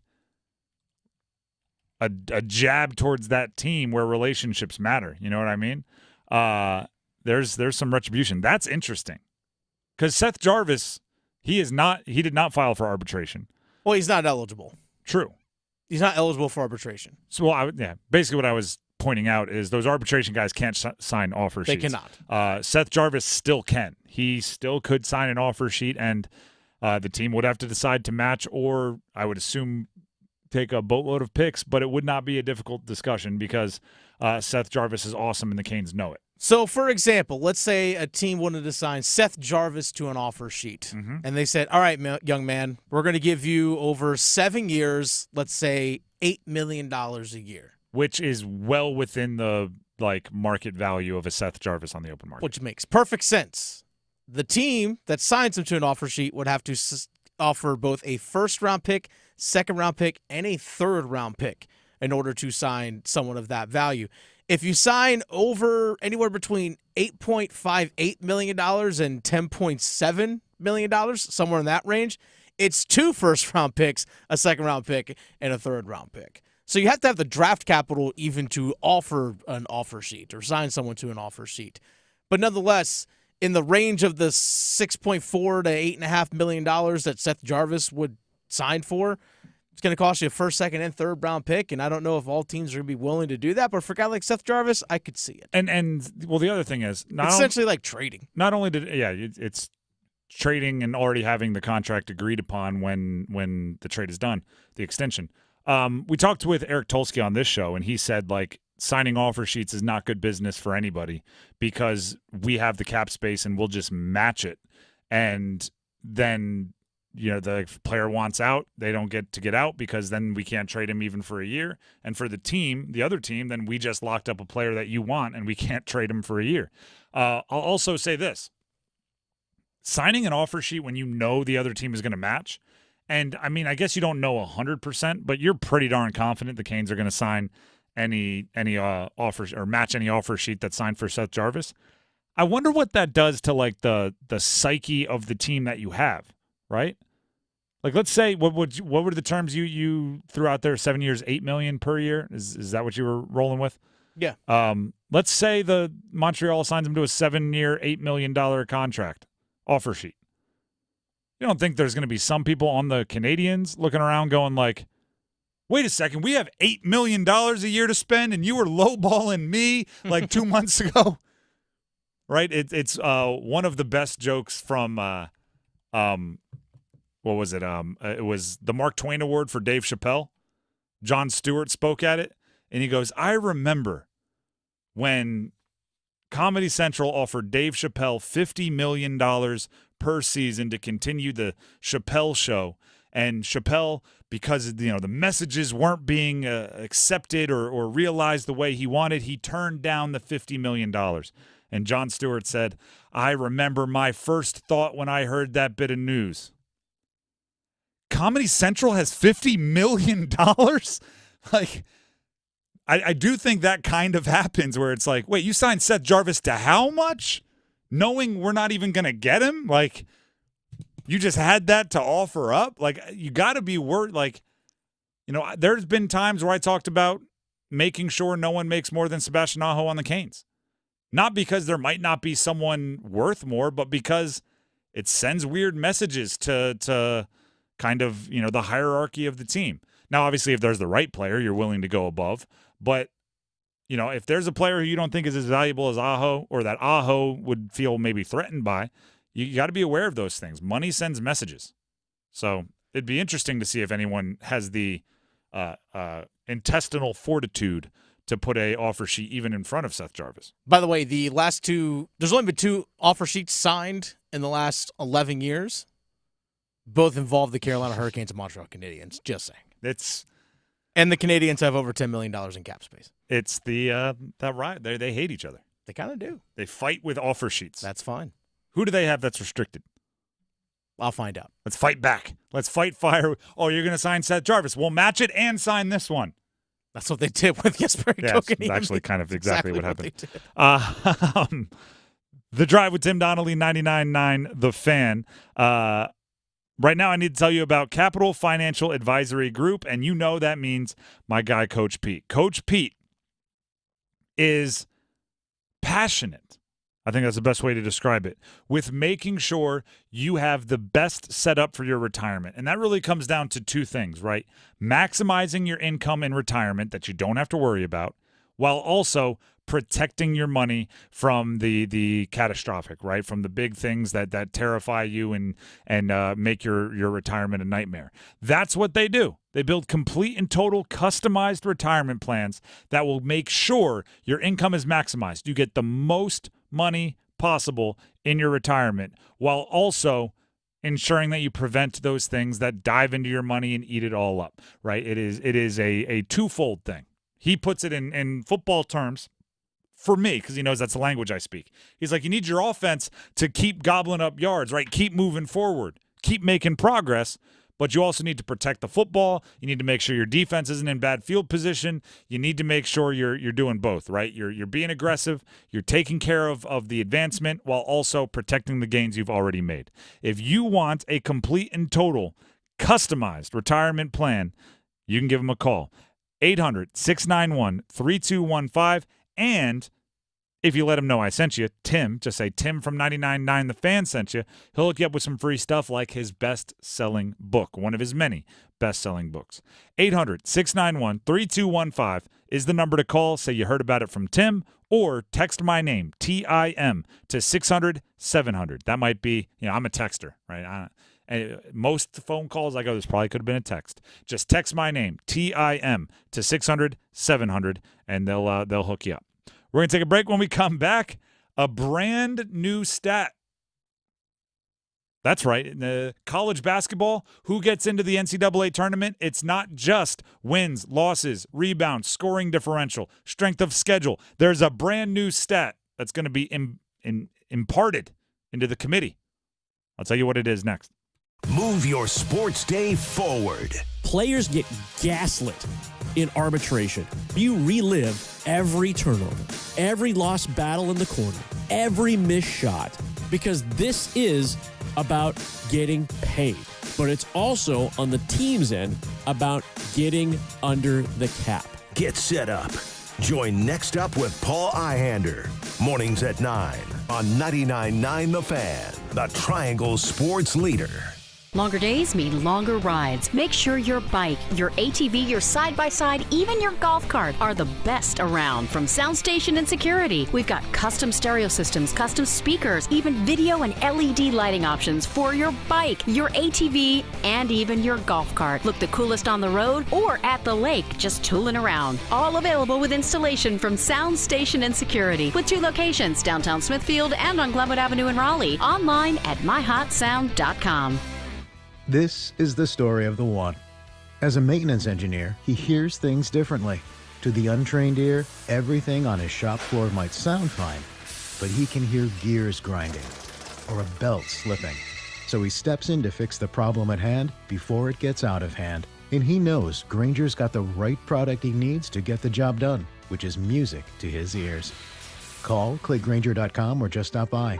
Grainger, for the ones who get it done. Organize easy. Organize tough. Customize your work truck or van with upfit solutions from Van Products. Steel and aluminum shelving, toolboxes, data files, cabinets, drawers, conduit carriers, ladder racks, everything safe and secure. Everything built as unbreakable as you by Adrian Steel. Backed by the best warranty in the business. 3 years, 36,000 miles. Everything custom installed by Van Products so you know it's done right. From a single work rig to a fleet, choose custom installed upfit solutions from Van Products.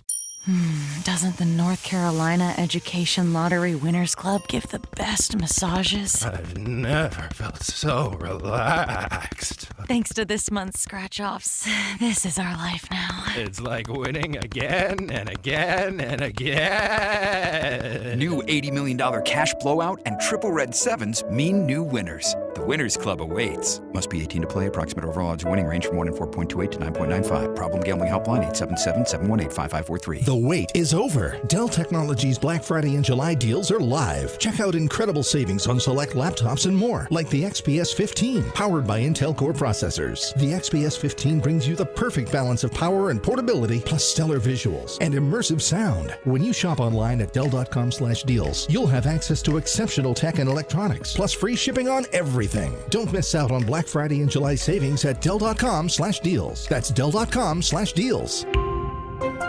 Bobby Joe absolutely hated her job. Can't hate that job any more than I do. So, time for one of those fancy tech schools? No, I could never afford that. I'm going to Sharky's. Sharky's? Yeah, no better place to relax. Great food, cold beer, good whiskey, darts, billiards. So now you love your job? No, I still hate my job, but I loves me some Sharky's. I highly recommend it. Yeah, everybody loves Sharky's. Sharky's Place, one of the best neighborhood bars in the world. 5800 Durley Road by the Shell Station. Evan, Canty, and Michelle are unsportsmanlike. Jerry Jones would walk away happy if they won a Super Bowl. But is that really his marker of success? Is hoisting the Lombardi Trophy really what Jerry Jones views as a successful season? Or is it his profit margin year to year? I don't know if he's really viewing it as I need to make sure to lock up XYZ players in order for us to be in the best position to compete for a Super Bowl. Mornings from 6 to 9 on 99.9 The Fan, the Triangle Sports Leader.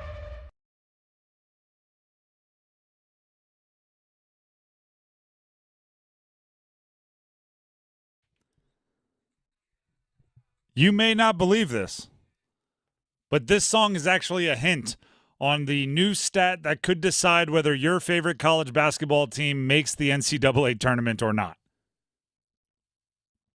Not just a song to get the older generation onto the dance floor at weddings. Also, potentially, the new stat. The wobble. That's what we're calling it. The wobble. Also known as wins above bubble. Is the latest stat that will be on official team sheets for NCAA tournament discussion, according to Matt Norlander of, I believe, CBS Sports. What? The wobble. The wins above bubble. Now, for those of you that aren't entrenched in statistical analysis, you probably have heard of WAR in like baseball. It's big. Wins above replacement. And what that number is, supposedly, is how many wins a player provides above what a absolute baseline, the most average player at his position, would produce at that same position, right? So Aaron Judge, his WAR, whatever it is supposedly how many wins above, right? How many more wins the Yankees get with him in right field than they would get with the most average right fielder possible. WAR. Wins above a replacement level player. Wins above bubble has been created by BartTorvik.com. It's the real site it comes from. And it is simply how many wins does your team have more than what the algorithm, what the numbers say, the most bubbly team, right? The most on the cusp of making the NCAA tournament team would win with your schedule. So I have the actual numbers here in front of me from BartTorvik.com for last year. When it comes to wins above bubble, UNC was the 4th best team in the entire country last year. They had a +7 wins above bubble. Wobble. Now, what that means is, according to BartTorvik.com and the calculator that they have running things, if you took the most bubble possible team, so essentially if 68 teams make the tournament, like the 68.5 team, right, the team that was right on the bubble, which is mythical, like it's created, just a number, would have won 22 games playing North Carolina's schedule. They would have been 22-15. Instead, North Carolina was 29-8. That was good for the 4th best wobble in the country. Here's why I like the wobble, which is just a ridiculous thing to say. Let's start with here's why I don't like the wobble. And Dennis, I think you'll echo this one. I don't like that it's just another thing that they're going to have to deal with. Another number. I think there's too many. I think you can confuse yourself. I think if you bend numbers in a bunch of different ways, you can make any team look like the best team in the world or any team look like the worst team in the world. What's considered like the strength of a quote-unquote bubble team? You know? Is it that's something I'm also curious about. What do you mean by what? Well, it's like if your wins above bubble, it's like, well, what's like if a bubble team played this schedule? Like, well, what defines a bubble team? I think what the numbers are trying to come up with, and this is where we'd have to look at like the algorithm. It's trying to say the quality of a team that is between the last team in and the first team out. So if there were a team between the last team that made the NCAA tournament and the first team that didn't make the NCAA tournament, if there were a team between them, what would that team do with your schedule? And then how many games better or worse are you than that team? That's what this stat is. I want to know if that team has an injury that they're dealing with. Are they strong in the post? Are they a perimeter team? Maybe they had a coming off an overtime game. What happens over there? Did someone get hurt in the middle of the game?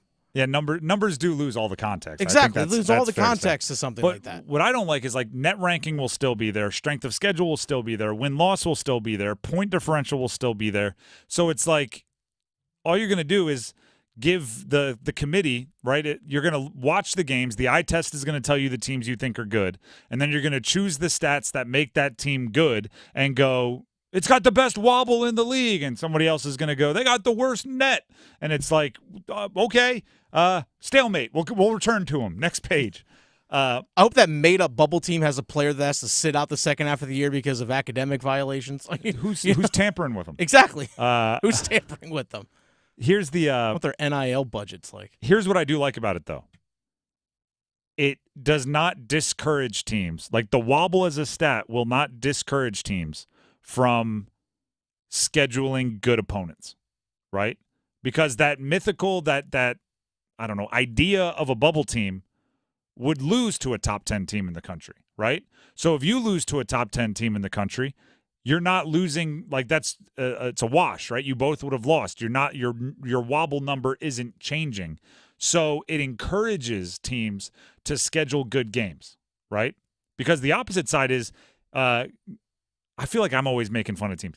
Can you give me a bad team in college basketball, like a cupcake game that you would schedule? Any Big 12 school. Aha. The Citadel. Perfect, the Citadel. If you beat the Citadel, your phone also wants to play the Citadel. I think Citadel may have heard SIRI. Oh, okay. That startled me. I was like, no one's in here. Who's talking? Big Brother's always listening. It makes sense. We're talking numbers and making the game more analytics and letting the algorithms decide, and the machine started piping up. The machine started going, I got this. Enter it into my wobble calculator. But what I was saying is like a ACC team beating the Citadel or McNeese State or name your super, super low mid-major. You're not getting anything in the wobble because a wobble team, that bubble team, would beat them. So that's a wash as well, right? The things that are going to decide your bubble score are beating good teams and losing to bad teams, right? With that's what's motivated by. And I like that much more than the net ranking, which can be gamed, like the system can be gamed like the Big 12 did last year by simply having no one in your conference play anyone in your non-conference schedule, and then everyone's net ranking rises kind of as one tied. So I like this better than net. I like it as a replacement for net. I don't like it in addition to net. But it could, the wobble. You know, we're going to start seeing, about December. They used to bring up the net rankings like during long timeouts during basketball games. They're going to have to do like the next timeout, we'll bring up the wins above bubble and see where Pitt and Wake Forest sit. That's actually going to happen. The Drive with Tim Donnelly, 99.9 The Fan. We have the starting five coming up next. There it is. Everybody dance in your car for a second. We'll be back with the starting five next.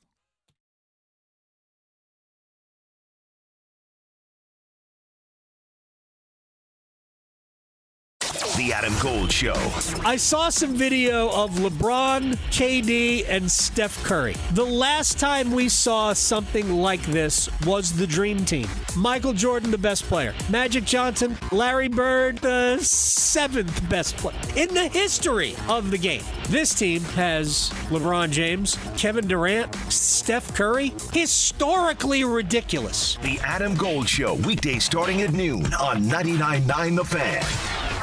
Hey, it's Roger Moore, CEO of Loan Pronto. If you're like me, you're getting crushed by rising costs of everything these days. I get it. It's brutal, and credit card rates are ridiculous and going higher. That's why at Loan Pronto, we launched our Express Equity Line of Credit to bring you the relief you and your family need, using your home, your most valuable asset. We've helped thousands of people like you get fast relief with cash. The average homeowner who does this gets tens of thousands in just days and is able to save $850 per month in overall expenses. I'm talking life-changing money. Your money that you have access to right now. Listen, if you're ready to get control of your finances and get off the hamster wheel, call Loan Pronto. You can get approved for Express Equity Line of Credit in just minutes, and we can get your cash in less than a week. Stop digging a deeper credit card hole today. Call Loan Pronto now. 919-381-1760. 919-381-1760. LoanPronto.com. 919-381-1760. Equal housing lender. NMLS 166-1781. Subject to lender approval. NMLS consumeraccess.org. Hungry for flavor and value?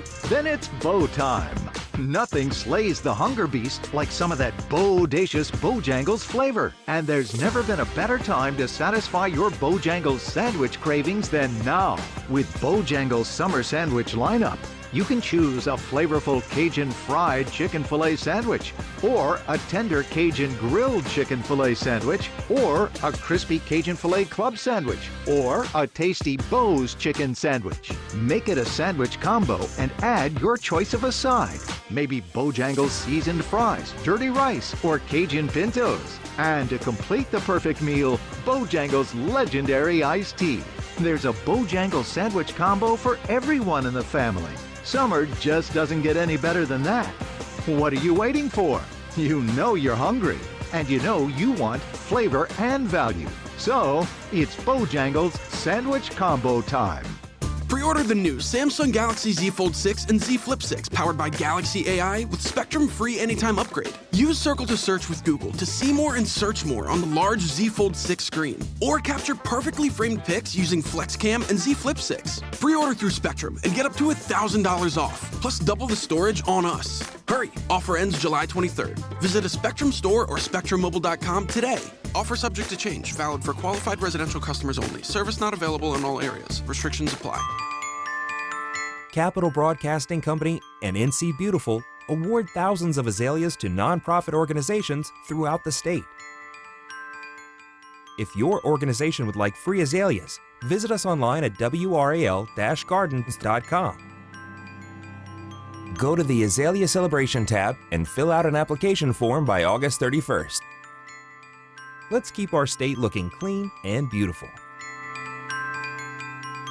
Tim Donnelly here for Zero Res. Get 3 rooms Zero Resified. That's carpets clean as they could possibly be, starting at just $109, and get a free hallway done on top of that. Just call now at ZeroResRaleigh.com or 919-995-0000. Move your sports day forward. Players get gaslit in arbitration. You relive every turnover, every lost battle in the corner, every missed shot, because this is about getting paid. But it's also, on the team's end, about getting under the cap. Get set up. Join Next Up with Paul Ihander. Mornings at 9 on 99.9 The Fan, the Triangle Sports Leader. This hour of the Triangle Sports Leader is powered by Ritchie Law Firm Injury Lawyers. He scores! What a comeback! Visit GotBryan.com. That's GotBryan.com. WCMC HD1 Holly Springs. Take us with you on radio, web, app, Alexa, and YouTube. 99.9 The Fan, the Triangle Sports Leader. Good afternoon, everyone. I'm WRAL meteorologist Mike Mays. We have wet weather on the way tonight through the day tomorrow. We do have a flood watch in effect. Some of the rain will be heavy, the low 75. I think the rain will be heaviest in the afternoon for Friday, the high up to about 82. Weather update brought to you by Newcomb and Company, where your comfort is their business. Visit newcombandcompany.com. 5 o'clock check of your money. Dow Jones is up 32 points to 39,753.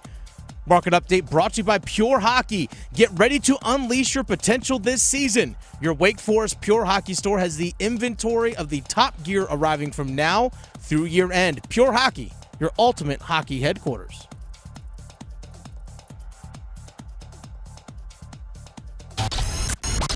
It's 5 o'clock. Time to serve up the biggest sports stories of the day. Here comes your starting 5. The Drive with Tim Donnelly, 99.9 The Fan. It is time for the starting 5, and as always, we start with number 5. Team USA men's basketball getting ready for the Olympics. Is there any team in the world that has more pressure on them than Team USA men's basketball going into an Olympics? Maybe not. Either you roll through everybody and win, or you're kind of a disappointment. Yeah. Like, yeah, steamroll people. That's a really tough spot to be. I want to be somewhere where if I win, it's celebrated, even if it takes overtime to beat Canada or something like that. Well, either way, they're getting ready for the Olympics, which is going to be a high pressure situation, as I just described. They played Canada in Vegas last night, and this might be the best part.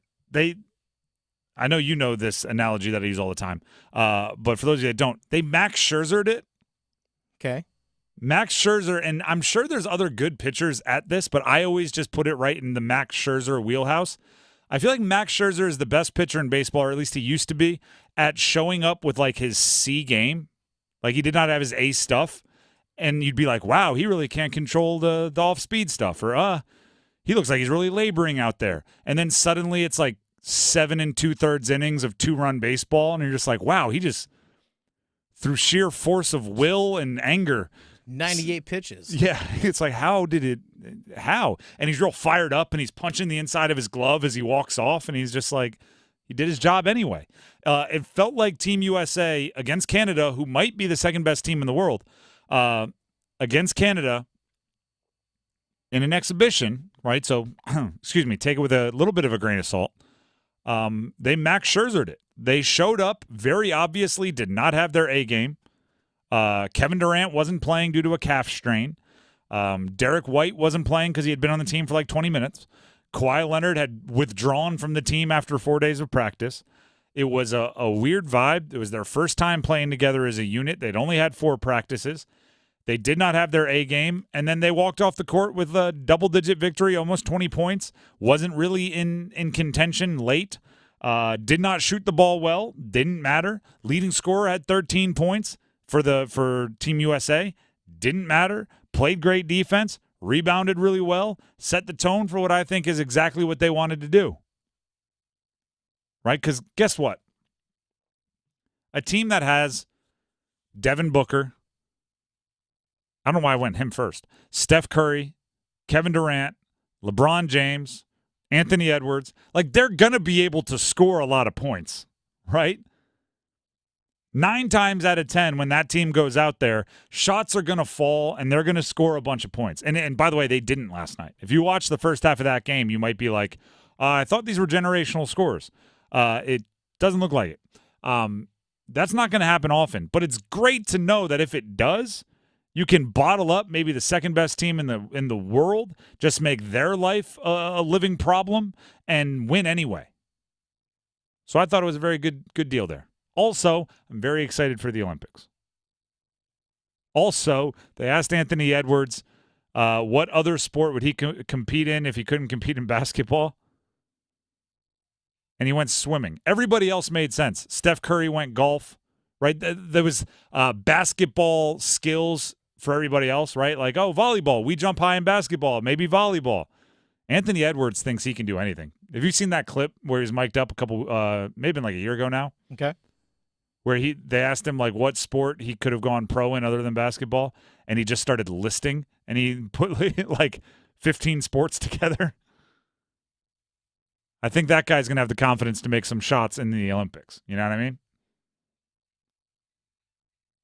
That's number 5. Let's get to number 4.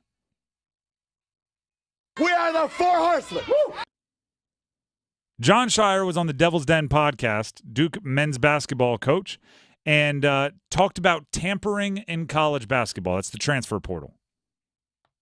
Here's Jon Scheyer. Here's the audio. It starts with having our antennas up as a staff for who can go in the portal. You know, there were a couple kids we looked at. By the time we saw their names go in the portal and reached out, they already had visits set up. And very shortly after, they had commitments. They made commitments. And we're talking days.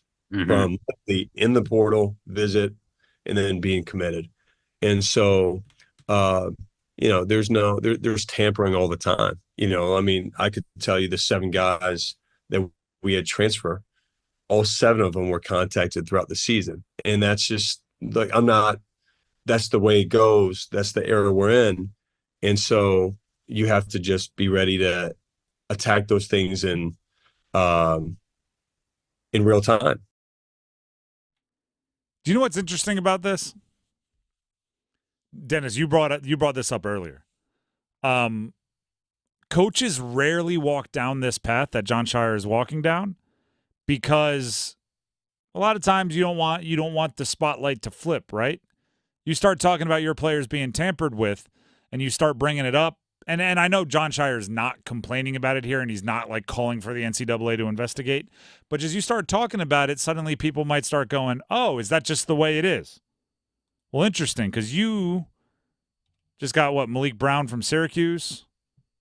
You just got Sion James from Tulane. You just got the sixth man of the year in the Big Ten from Purdue.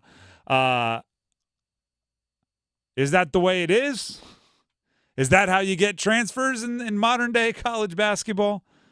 You know, it's kind of like the whole, it used to be paying players where if you were talking about complaining that other teams were paying players or that other teams' boosters were having $100 handshakes, you had to make sure your house was squeaky clean. Oh, yeah. Before you start making any kind of, hey, point the spotlight over there.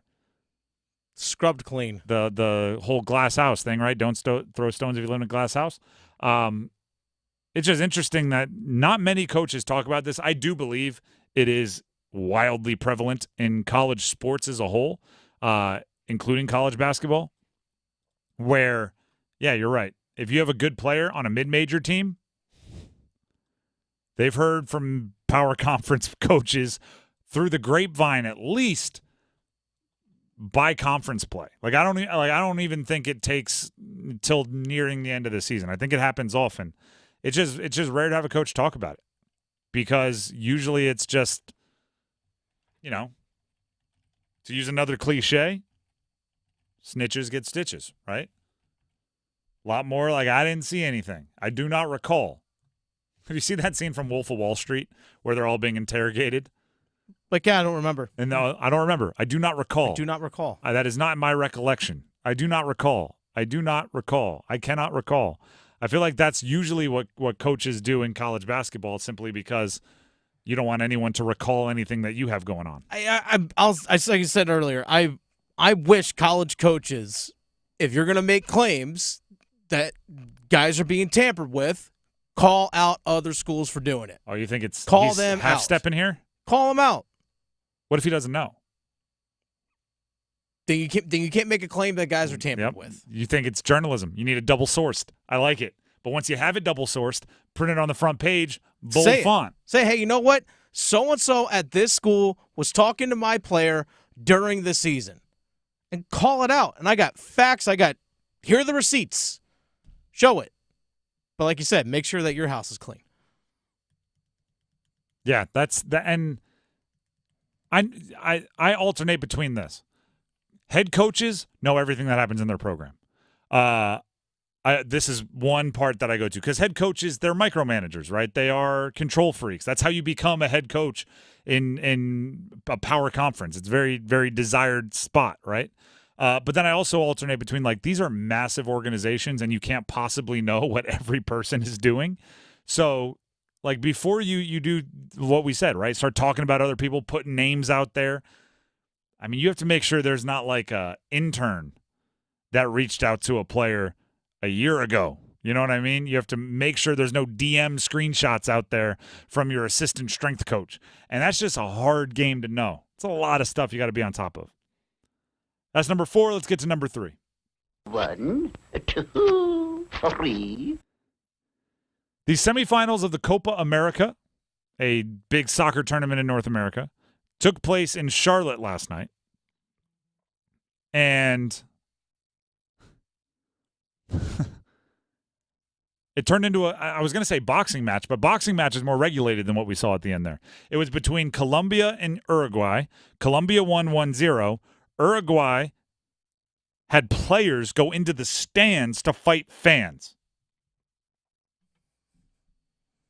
How wild is it? Like, if you have not seen it, go on any social media platform. It's there. Just look it up. You're right. It does seem like but it does seem like it's talked about a lot, but I don't know how it's not being talked about way more. Players, and by the way, like international soccer players, they're good, right? This is not like a beer league, right? This is not 5th level. Like, this is elite level soccer.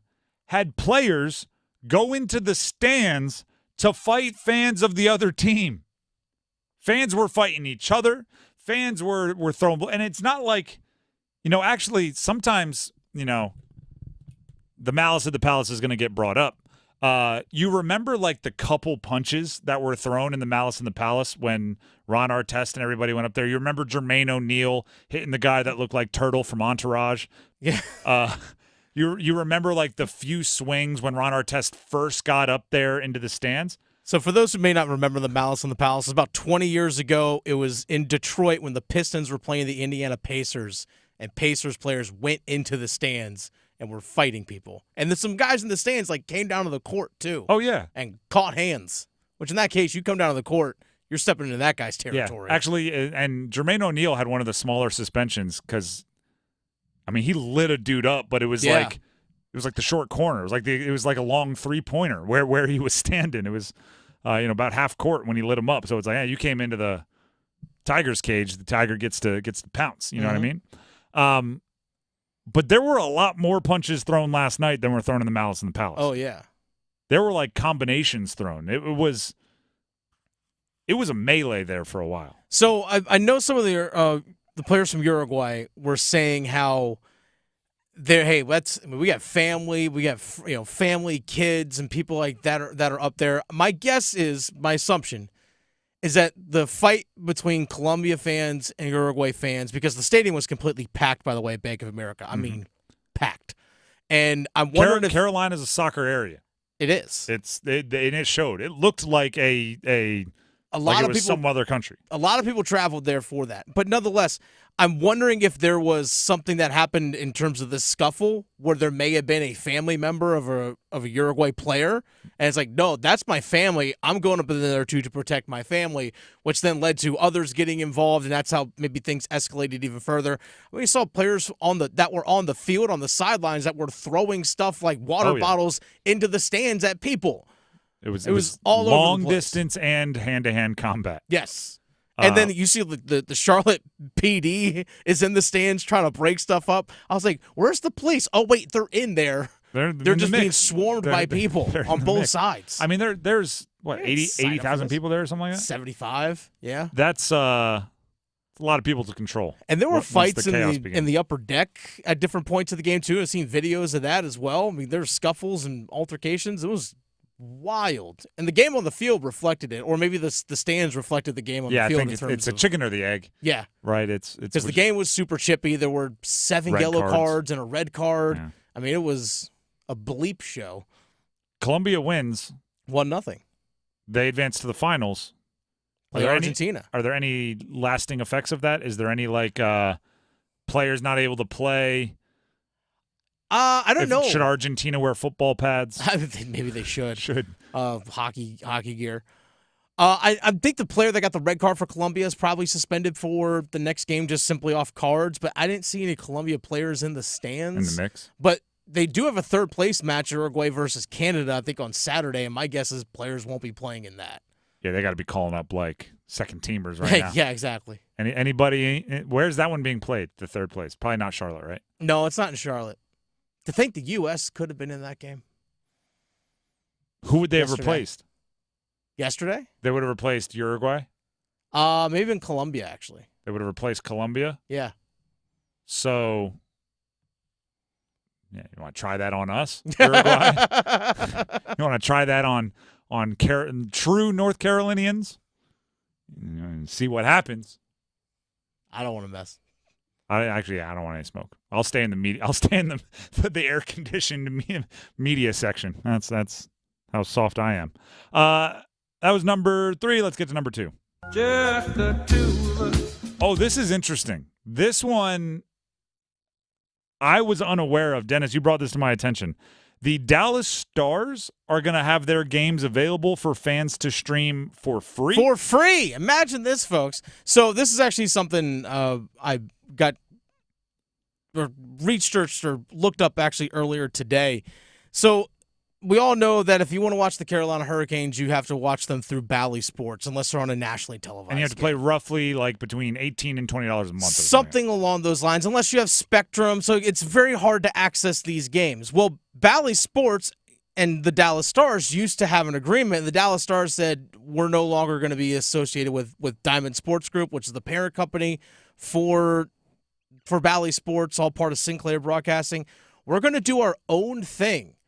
They have a platform that they started with another media company called, I think it's Virtual Plus is what it's Victory Plus. I'm sorry, Victory Plus. My apologies.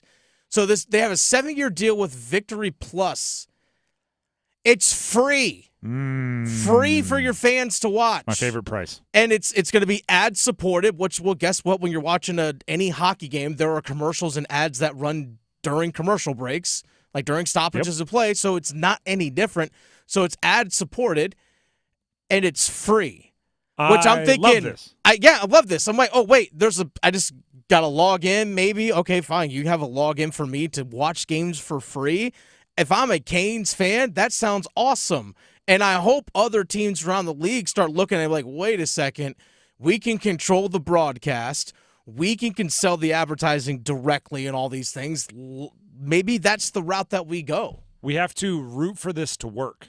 Yes, 100%. We have to root for this to work for Dallas, so then others, it's copycat league, right? If they work and it makes money and their fans are happy, then other teams will go, thank goodness we don't have to deal with negotiating media rights. We can just own everything and give it to our fans for free and make money on it. Yeah. That sounds lovely. Make that happen. You know what it sounds like? What's that? It's very radio. Oh, man, radio, which is free. Which is free and ad-supported. Right?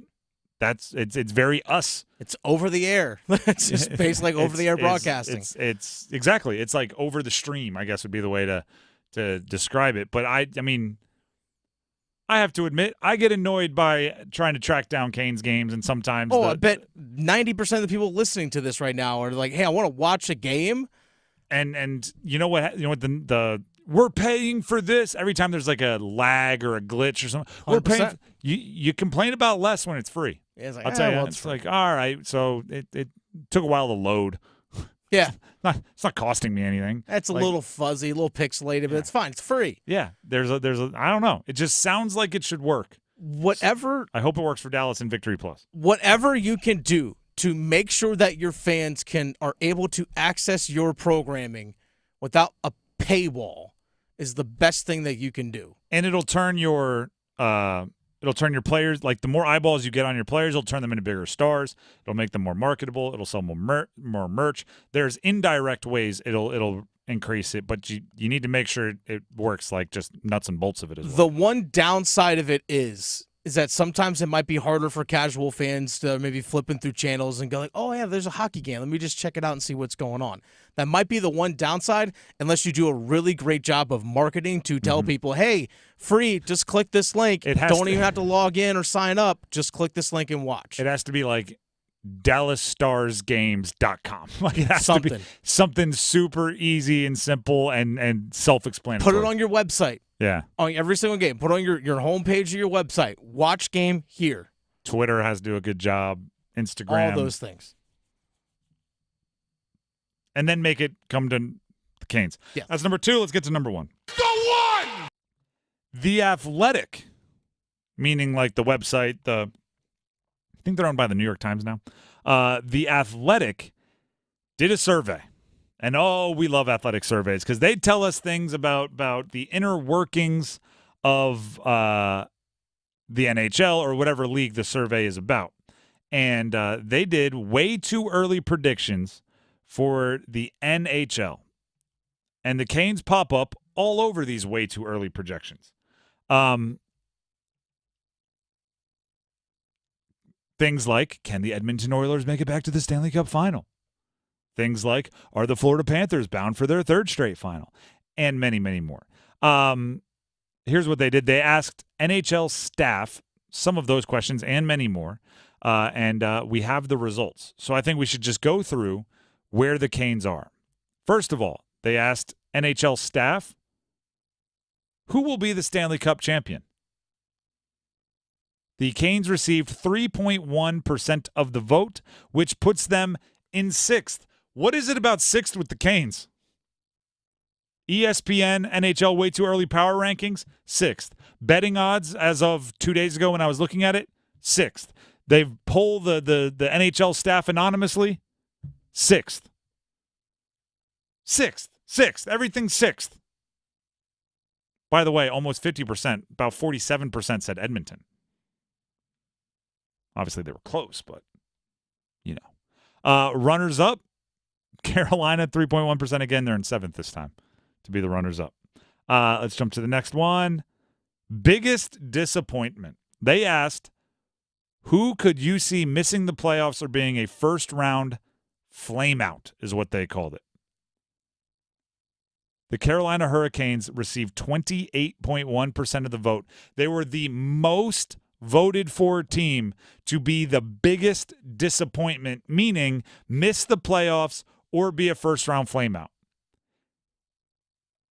It seems like there's a very dedicated group of people, media members, NHL staff, like the overarching kind of just conversation around the NHL. There's a very dedicated group that refuses to put Carolina anywhere outside like the top 5. And then there's this other section that is like preying on their downfall and expecting it to be spectacular and ugly this year. They were the biggest disappointment, the number 1 choice for biggest disappointment in this anonymous athletic survey. Dennis, you surprised? Because to me, that's the headline for Canes fans. Number 1. I'm not surprised by it because I think a lot of teams or a lot of people are looking at this team saying, hey, there's still playoff caliber team in terms of making it there. Don't see him getting much past that opening round. So basically like, oh, you're going to be the Toronto Maple Leafs of the last 20 years. Toronto Maple Leafs, 3rd highest vote getters to be the biggest disappointment. Makes sense. Vegas that's all Golden they Knights do. second. That also, I'm not surprised by that either, because Vegas kind of barely slipped into the playoffs last year and got bounced in the first round by Dallas Stars in a pretty tough series. So I can see that happening again. This is the dichotomy, right? Because the next one is President's Trophy winner. Mhm. They are the 7th favorite to win the President's Trophy winner. Over 6% of votes went to the Canes to win the President's Trophy, excuse me. And 28% say they're going to be the biggest disappointment. They're polarizing is what they are. You love them or you hate them. Right? You either think they're still right in the thick of their window or you think it's going to go poorly. Rod Brindamore received 3.1% of the votes to be the coach of the year, but he's actually in the bottom half of coaches. So not near the top there. How about this one? Eric Tulsky with 3.1% of the vote to win the Jim Gregory Award given to the NHL general manager, who's basically had the best year. So Tulsky's in the mix. That's a top 10, I believe. 1, 2, 3, 4, 5, 6, 7, 8, 9th. He has the 9th best chance. Anything else you want to point out about this before we move on? There's Jordan Stahl in the Selke Trophy, 3rd favorite. Oh, yeah, which makes perfect sense. I feel like that one, they just turn in their same slip from this past year. It's what I voted for. It's Matthews. It's Stahl at the top. They're just like, yeah, same guys. Don't change that one. Copy paste. The Drive with Tim Donnelly, 99.9 The Fan. Don't forget to check out Miller Lending if you're in the market for a mortgage. You may be terrified of rates. Maybe you just bought it, or you need to get a new house. You need to increase the size of your house. You need a bigger garage. You need. I don't know, maybe you need to downsize. The kids are moving out. Whatever it is, if you're in the market for a mortgage, make sure you keep Miller Lending in mind because they can do something that not many other mortgage lenders and brokers are willing to do, which is a no closing cost loan. Just because rates are up right now doesn't mean you should be paying $4,000, $5,000, $6,000 in closing costs, or even more if you want to buy down that rate. Sometimes the way to make it work is to pay no closing costs. They can do that at Miller Lending, and that obviously opens it up to refinance in the future again and again and again with no closing costs. If you're interested, give them a call. 919-447-3377. Stop buying down rates that you won't keep for more than a few or a handful of years because we're all going to be refinancing once those rates come back down. 919-447-3377 is the number to call. Online, you can visit them at millerlending.com. Once again, that is millerlending.com. Miller Lending is an equal housing lender, and MLS number 250-2146. I do believe we need some numbers game contestants. We have a pair of tickets to see Monster Jam at PNC Arena on July 27th. If you want to win the tickets or you want to play the game, you have to call in. The number to call is 919-860-5326. That's 919-860-5326. Call in to play the numbers game because it's coming up next. Hi, this is Renee Chu. The most trusted local news in the Triangle is now on the radio. WRL News Plus. Now get breaking news and severe weather reports on the radio 24 hours a day. Listen on the radio at 96.5 FM in Durham, 99.3 FM in Raleigh, and everywhere in the Triangle at 101.5 HD3.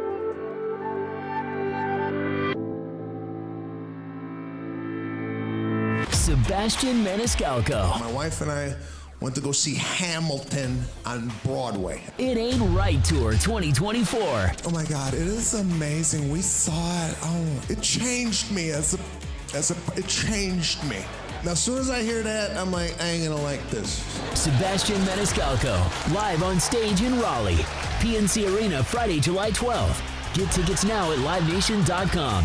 For more, visit SebastianLive.com. You're not going to want to miss this. Diamonds Direct summer sale starts next weekend. For 3 days only, next Friday through Sunday, get 20% off. Rings, earrings, pendants, bracelets, and more. Plus, book an appointment and get an additional $100 off. And designers are flying in from New York and LA to showcase their latest trends. That's 20% off, plus $100 off with an appointment and designer trunk shows. Tons of engagement rings on sale, too. 20% off starts next Friday. Details at diamondsdirect.com. A few contest rules from sports radio stations The Fan, The Buzz. No purchase necessary, 21 to enter and play. Limited to 1 entry per person and 1 prize winner per family or household per contest every 30 days. Employees of Capital Broadcasting, its agencies, sponsors, subsidiaries, other broadcast companies, and immediate families of the above are ineligible to play. Winners are verified, complete documentation, and are responsible for all taxes and prizes received. All prizes are non-transferable and cannot be redeemed for cash. Winners give Sports Radio the right to publicize his or her name, likeness, or voice.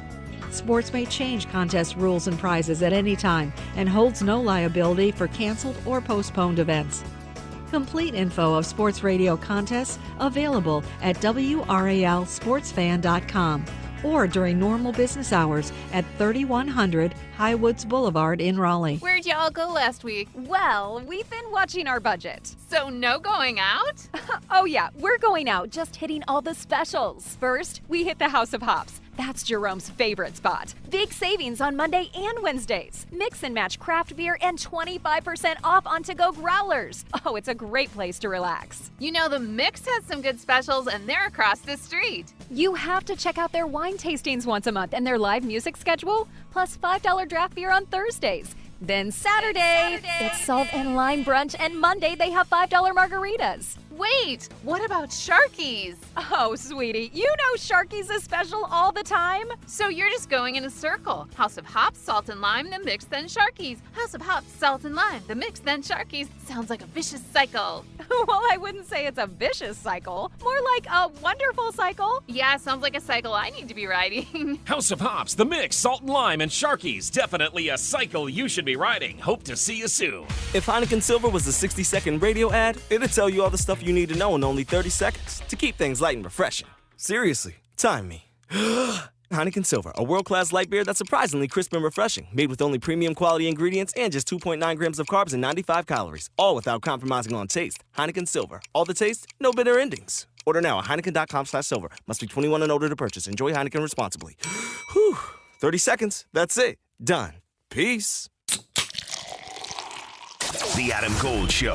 I saw some video of LeBron, KD, and Steph Curry. The last time we saw something like this was the Dream Team. Michael Jordan, the best player. Magic Johnson, Larry Bird, the 7th best player in the history of the game. This team has LeBron James, Kevin Durant, Steph Curry. Historically ridiculous. The Adam Gold Show, weekdays starting at noon on 99.9 The Fan.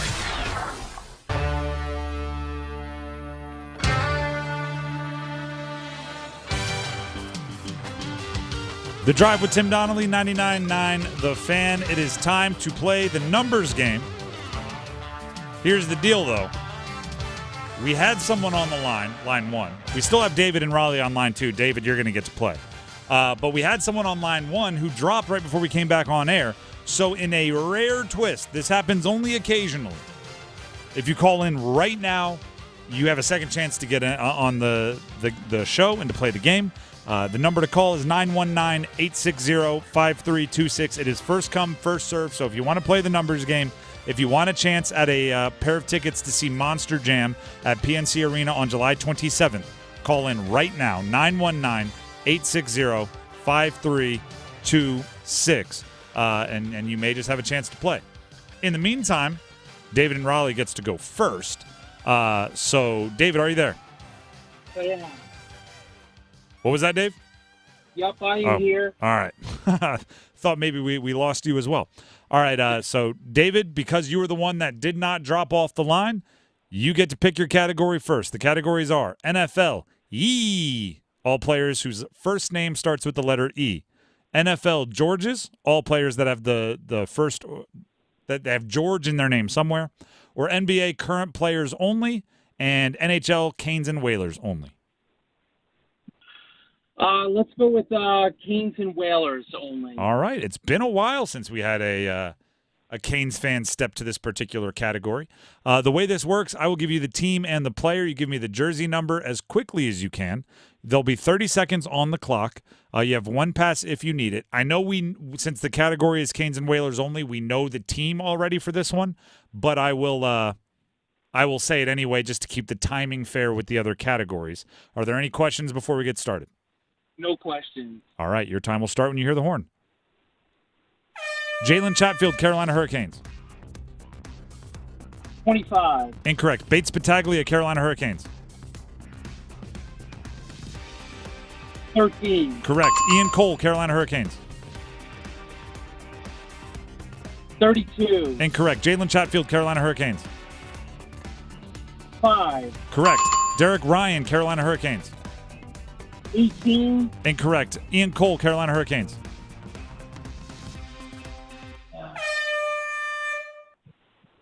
Solid showing. You got the 2. You got Jalen Chatfield with 5. You got Battaglia with 13. Ian Cole, which is the one you were racking your brain on at the end there, number 28 with the Canes. Derek Ryan, for those of you playing at home, number 33 with the Canes. But you got 2. We'll see if it holds up. All right. We did get a new caller on the line. Is this location correct here? That is correct. That is John from Nashville, North Carolina. Yes, that's right. John, we appreciate you for jumping on quickly here and kind of getting thrown into the deep end. Are you ready to pick your category? Yeah, I think so. All right, the categories are NFL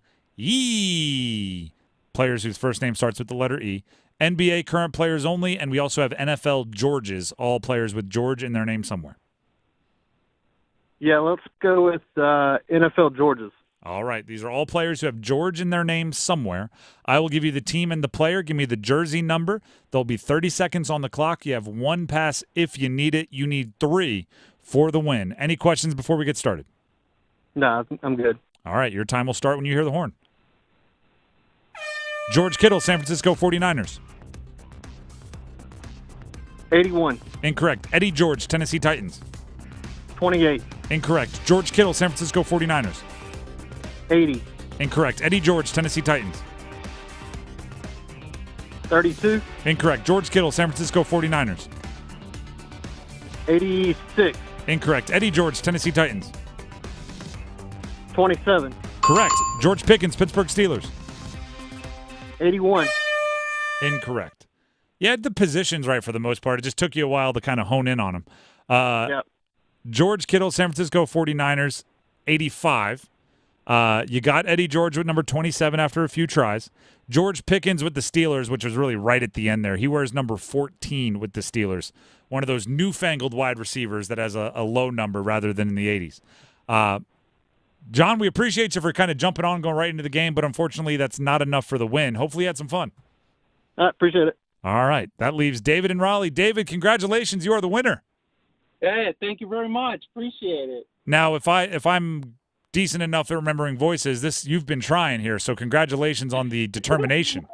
I appreciate you recognizing my voice. This is my 4th time in probably the last 2 months and first victory. So there it is. If ever you fall, stand up and try again. Right? You're a motivational source. We appreciate you for playing and winning. Congratulations. Get the Monster Jam tickets. Sit on the line, though. This is what the winners do. Sit on the line, and Dennis has to get some info from you. All right. Thank you. Thank you. By the way, speaking of like motivational sources, right? Speaking of those types of things, the ESPYs, I believe, are tonight. So, anytime the ESPYs come up, you have to bring up the Jimmy V speech, maybe the greatest speech in the history of definitely like sports award shows, but in sports, it's up there as well. Just honoring him, the Jimmy V Award will be given out. There's those, sports. How can you not be romantic about sports and when those types of stories pop up? So you're talking about motivation. You're talking about what we were just kind of joking about, right? Always pushing through adversity. There's probably no better example than Jimmy V and everything he fought through, and obviously being here in the Triangle and being in Raleigh where our studios are. There's going to be an extra connection there. So if you have the moment, watch the speech today. I always do on SB Day. If you have a moment, watch the speech all the way through, right, with the red light, the don't give up I'm not going to do the speech for you. Go watch it. It's that awesome. And then catch the ESPYs if you have a moment or two tonight. I believe they start at 8:00, which is, again, cool moments abound in that situation. Also, everybody, 99.9 The Fan is your place to enjoy the Home Run Derby and MLB All-Star Game. Listen for live pitch-by-pitch coverage starting Monday night at 8, presented by Gatorade. The day before and after the All-Star Game, the only 2 days on the calendar that have no games from the Big Four sports. At least that used to be a bar bet. You used to be able to ask that trivia question at the bar, and you'd get people stumped most of the time. The day before and after the Major League Baseball All-Star Game, there's no hockey games, no football games, no NFL games, there's no NBA games, and there's no Major League Baseball games. So, fun fact for you. The Drive with Tim Donnelly, 99.9 The Fan. Before we move on here, we do have Dennis Cox with a message for you. Hey, Dennis Cox here for my friends over at Loan Pronto. Imagine waking up this time next week and being 100% debt-free. I'm talking no credit cards, no car loan, no personal loan. Loan Pronto's Equity Express line of credit can make it happen. Homeowners are turning their home equity into cash almost instantly. With Loan Pronto's AI-based system, you can get approval in about 10 minutes with almost no documentation, no appraisal, and no hassle. You can get hundreds of thousands of dollars out of your home. Use that money to pay off all your other loans. The average homeowner saves over $850 a month doing this.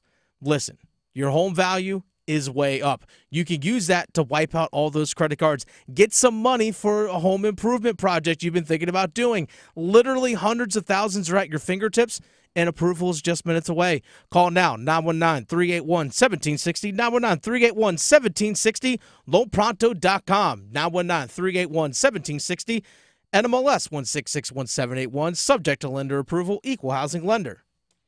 The Drive with Tim Donnelly, 99.9 The Fan, will be back with Carolina Panthers drama. Somebody not invited to a wedding. We get real gossipy coming up next. Move your sports day forward. Players get gaslit in arbitration. You relive every turnover, every lost battle in the corner, every missed shot, because this is about getting paid. But it's also, on the team's end, about getting under the cap. Get set up. Join Next Up with Paul Ihander. Mornings at 9 on 99.9 The Fan, the Triangle Sports Leader. Is your heating and air system ready for hot weather? Call Newcomb & Company today to schedule a routine maintenance and ensure your system is operating at peak performance. Become a Comfort Contract customer to receive priority service and a 15% discount on service calls and repairs for HVAC and plumbing work. Newcomb & Company has served the area as a Carrier Factory Authorized dealer for more than 3 generations. Turn to the experts today. Call 919-862-3000 or find us at newcombandcompany.com. Newcomb & Company and Carrier. Your comfort is our business. Hungry for flavor and value? Then it's bow time. Nothing slays the hunger beast like some of that bodacious Bojangles flavor. And there's never been a better time to satisfy your Bojangles sandwich cravings than now. With Bojangles Summer Sandwich lineup, you can choose a flavorful Cajun fried chicken filet sandwich, or a tender Cajun grilled chicken filet sandwich, or a crispy Cajun filet club sandwich, or a tasty Bo's chicken sandwich. Make it a sandwich combo and add your choice of a side. Maybe Bojangles seasoned fries, dirty rice, or Cajun pintos. And to complete the perfect meal, Bojangles legendary iced tea. There's a Bojangles sandwich combo for everyone in the family. Summer just doesn't get any better than that. What are you waiting for? You know you're hungry, and you know you want flavor and value. So, it's Bojangles Sandwich Combo time. This is Monster Jam. Witness big air, two-wheel skills, backflips, and all-out racing. It's the only place to see the world's best riders tear up the dirt in your favorite Monster Jam trucks, like Gravedigger, El Toro Loco, Megalodon, and more. It's big-time fun for the whole family. Monster Jam, as big as it gets. Coming to PNC Arena July 27th and 28th. Brought to you by BKT Tires and Gray Clips. Visit monsterjam.com today. Hi, everyone. Broadcaster and ER physician Dr. Jerry Punch here. We all know about the speed of sound, but have you ever thought about the sounds of speeding? If you drive over the speed limit, there are lots of sounds that you might hear. You could hear the sound of your vehicle crashing, the sound of first responders desperately trying to save you. You could even hear the sound of people crying at a funeral. Because if you drive over the speed limit, you could do damage that's beyond repair. One way or another, speeding catches up with you. Paid for by NHTSA. Batter up! Theater Raleigh presents Bull Durham, a new musical playing Duke University's Reynolds Industries Theater in Durham, September 10th through the 22nd. Based on the classic movie, the film's original screenwriter, Ron Shelton, has adapted the story for the musical, so you can follow Crash Davis's Durham Bulls story and his romantic love triangle in a new genre. The perfect blend of comedy, drama, and steamy romance. Get your tickets for Bull Durham, a new musical, today. Details and ticket info at theaterraleigh.com. Nothing makes being outdoors better than having the right gear and the right crew. So here's an idea. Let Mountain Dew supply the gear and you bring the friends. Because when you buy specially marked multi-packs of Mountain Dew, you can collect points and earn epic limited edition outdoor gear. So buy Dew, collect points, get gear, and get outside with Mountain Dew outdoor gear. Open to legal U.S. residents 18+. Subject to program terms at dewoutdoors.com and 12/31/24. Void or prohibited. Now at Circle K, get 2 Mountain Dews for just $4. That's 2 Dews for just $4 at Circle K. Do the Dew. Progressive knows finding your new home was a dream come true. You wanted it close to town, with a picture window overlooking a yard. And you found it. Now, when you sit down to dinner, you've got front row seats too. Your neighbor's daily pickleball game. Progressive can't save you from your noisy neighbors, but we can save you money when you bundle your home and auto with us. Get a quote at Progressive.com. Progressive Casualty Insurance Company, affiliates, and other insurers not available in all states. Hi, this is Renee Chu. The most trusted local news in the Triangle is now on the radio, WRL News Plus. Now get breaking news and severe weather reports on the radio 24 hours a day. Listen on the radio at 96.5 FM in Durham, 99.3 FM in Raleigh, and everywhere in the Triangle at 101.5 HD3.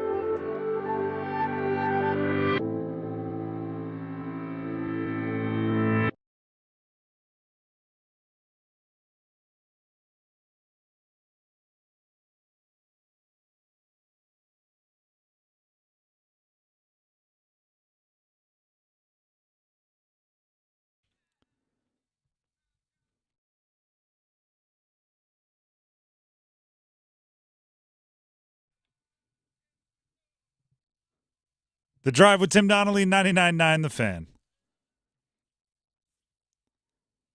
Apparently, and we have some audio of it, we may have to call a bro code violation on Cam Newton. We may have to. Cam Newton was not at Christian McCaffrey's wedding, whatever it was, a couple weeks ago. And some pictures came out, right, as weddings are wont to do. You get the bros together at a wedding. All right, there's the pictures where everybody at the end of the night, you're a little tipsy, arms around each other. Bro, why don't we get together more often? We need to have a wedding every Thursday. And you take the picture. Cam Newton apparently was not happy that he wasn't there because there was a bunch of former and current Panthers there. Actually, mostly former Panthers. Here's Cam Newton on his 4th and 1 podcast. Damn, C-Mac, I couldn't get an invite. Well, I know what. Is it because of the Brock Purdy beef? Was Brock there? But you was the first QB, though. I don't know if I would have been able to go. Sometimes I at least wanted to say, nah, bro, I can't make it. I would at least wanted to give you a present or something. I'm going to send you a gift. Do I come off as angry? Just, yeah, slightly. Finally! Like I'm really now bitter. You're really angry. Like I'm really bitter. Now somebody can say, like, you sound like you bitter, bro. I am. I am bitter. I am this time. This time I am bitter. This is the time. Now, what I will say is if you are genuinely close with somebody and your entire friend group gets invited to a wedding and you're not, and you want to make this bit of fun happen, right? You want to kind of ingest, tongue-in-cheek, call them out, I'm fine with it. The problem is Christian McCaffrey. So that clip was posted to Instagram from Cam Newton's podcasts page, and Christian McCaffrey wrote underneath, the script to a conversation that I guess happened at the wedding between he and Greg Olsen that said, Christian McCaffrey basically looked at Greg Olsen and said, you know what would have been awesome? This was a great night. The wedding was fantastic. This is fun, but it would have been great if Cam was here. Unfortunately, he hasn't returned any of my texts for 4 years.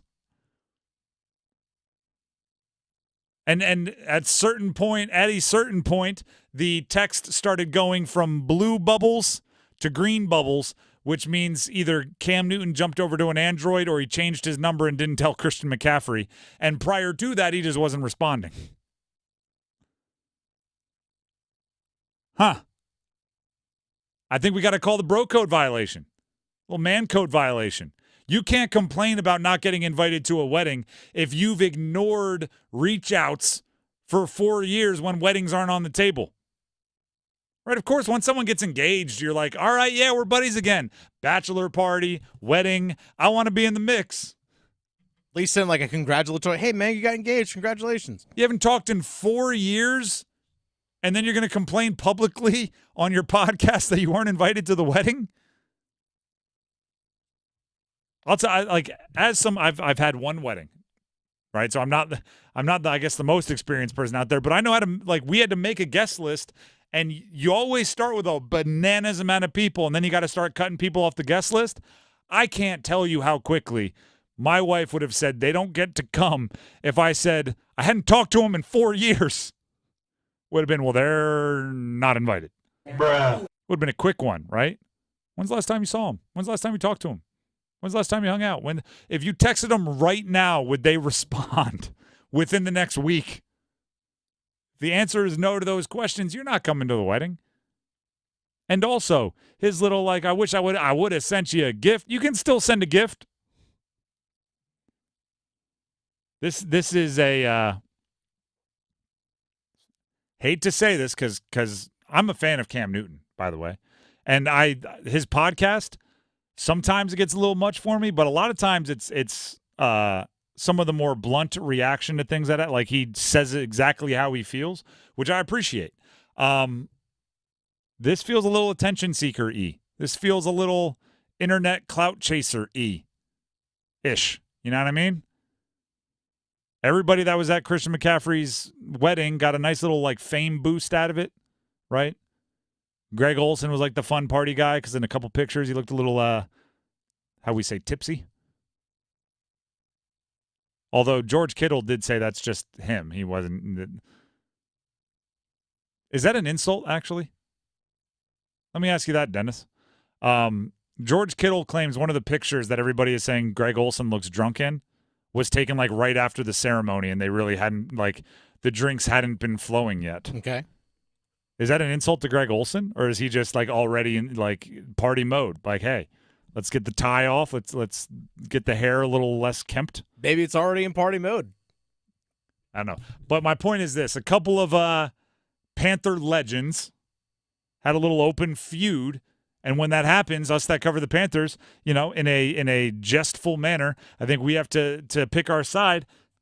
I think we lean CMC's in the right here. Cam Newton, points deducted from Gryffindor.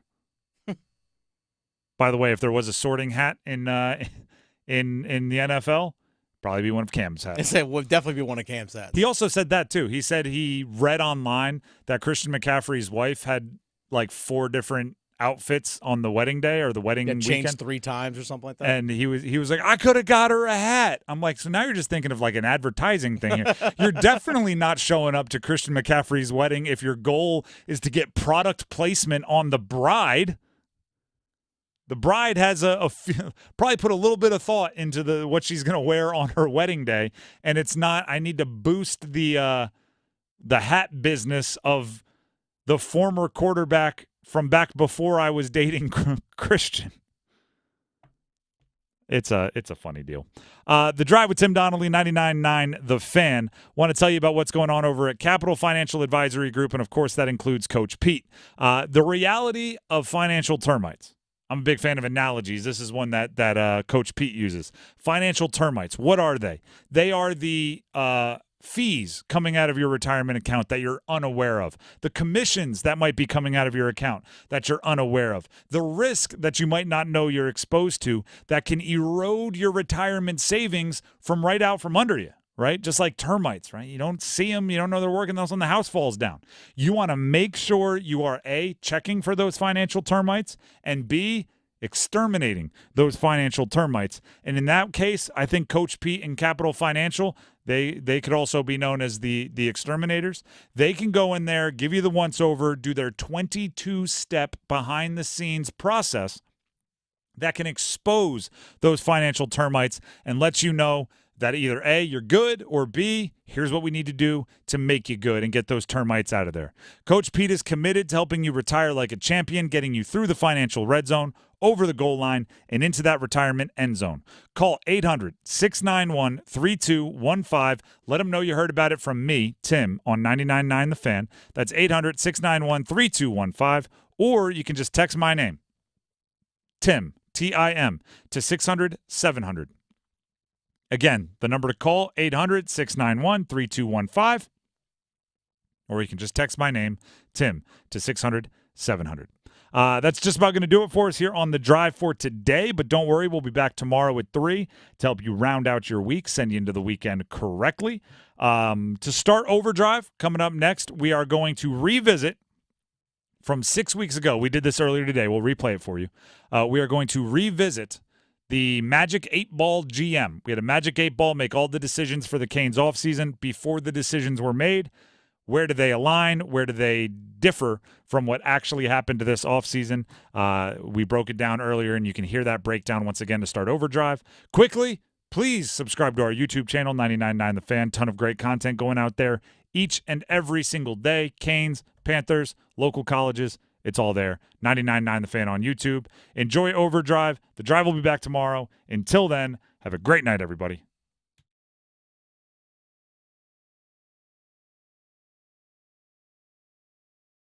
The Adam Gold Show.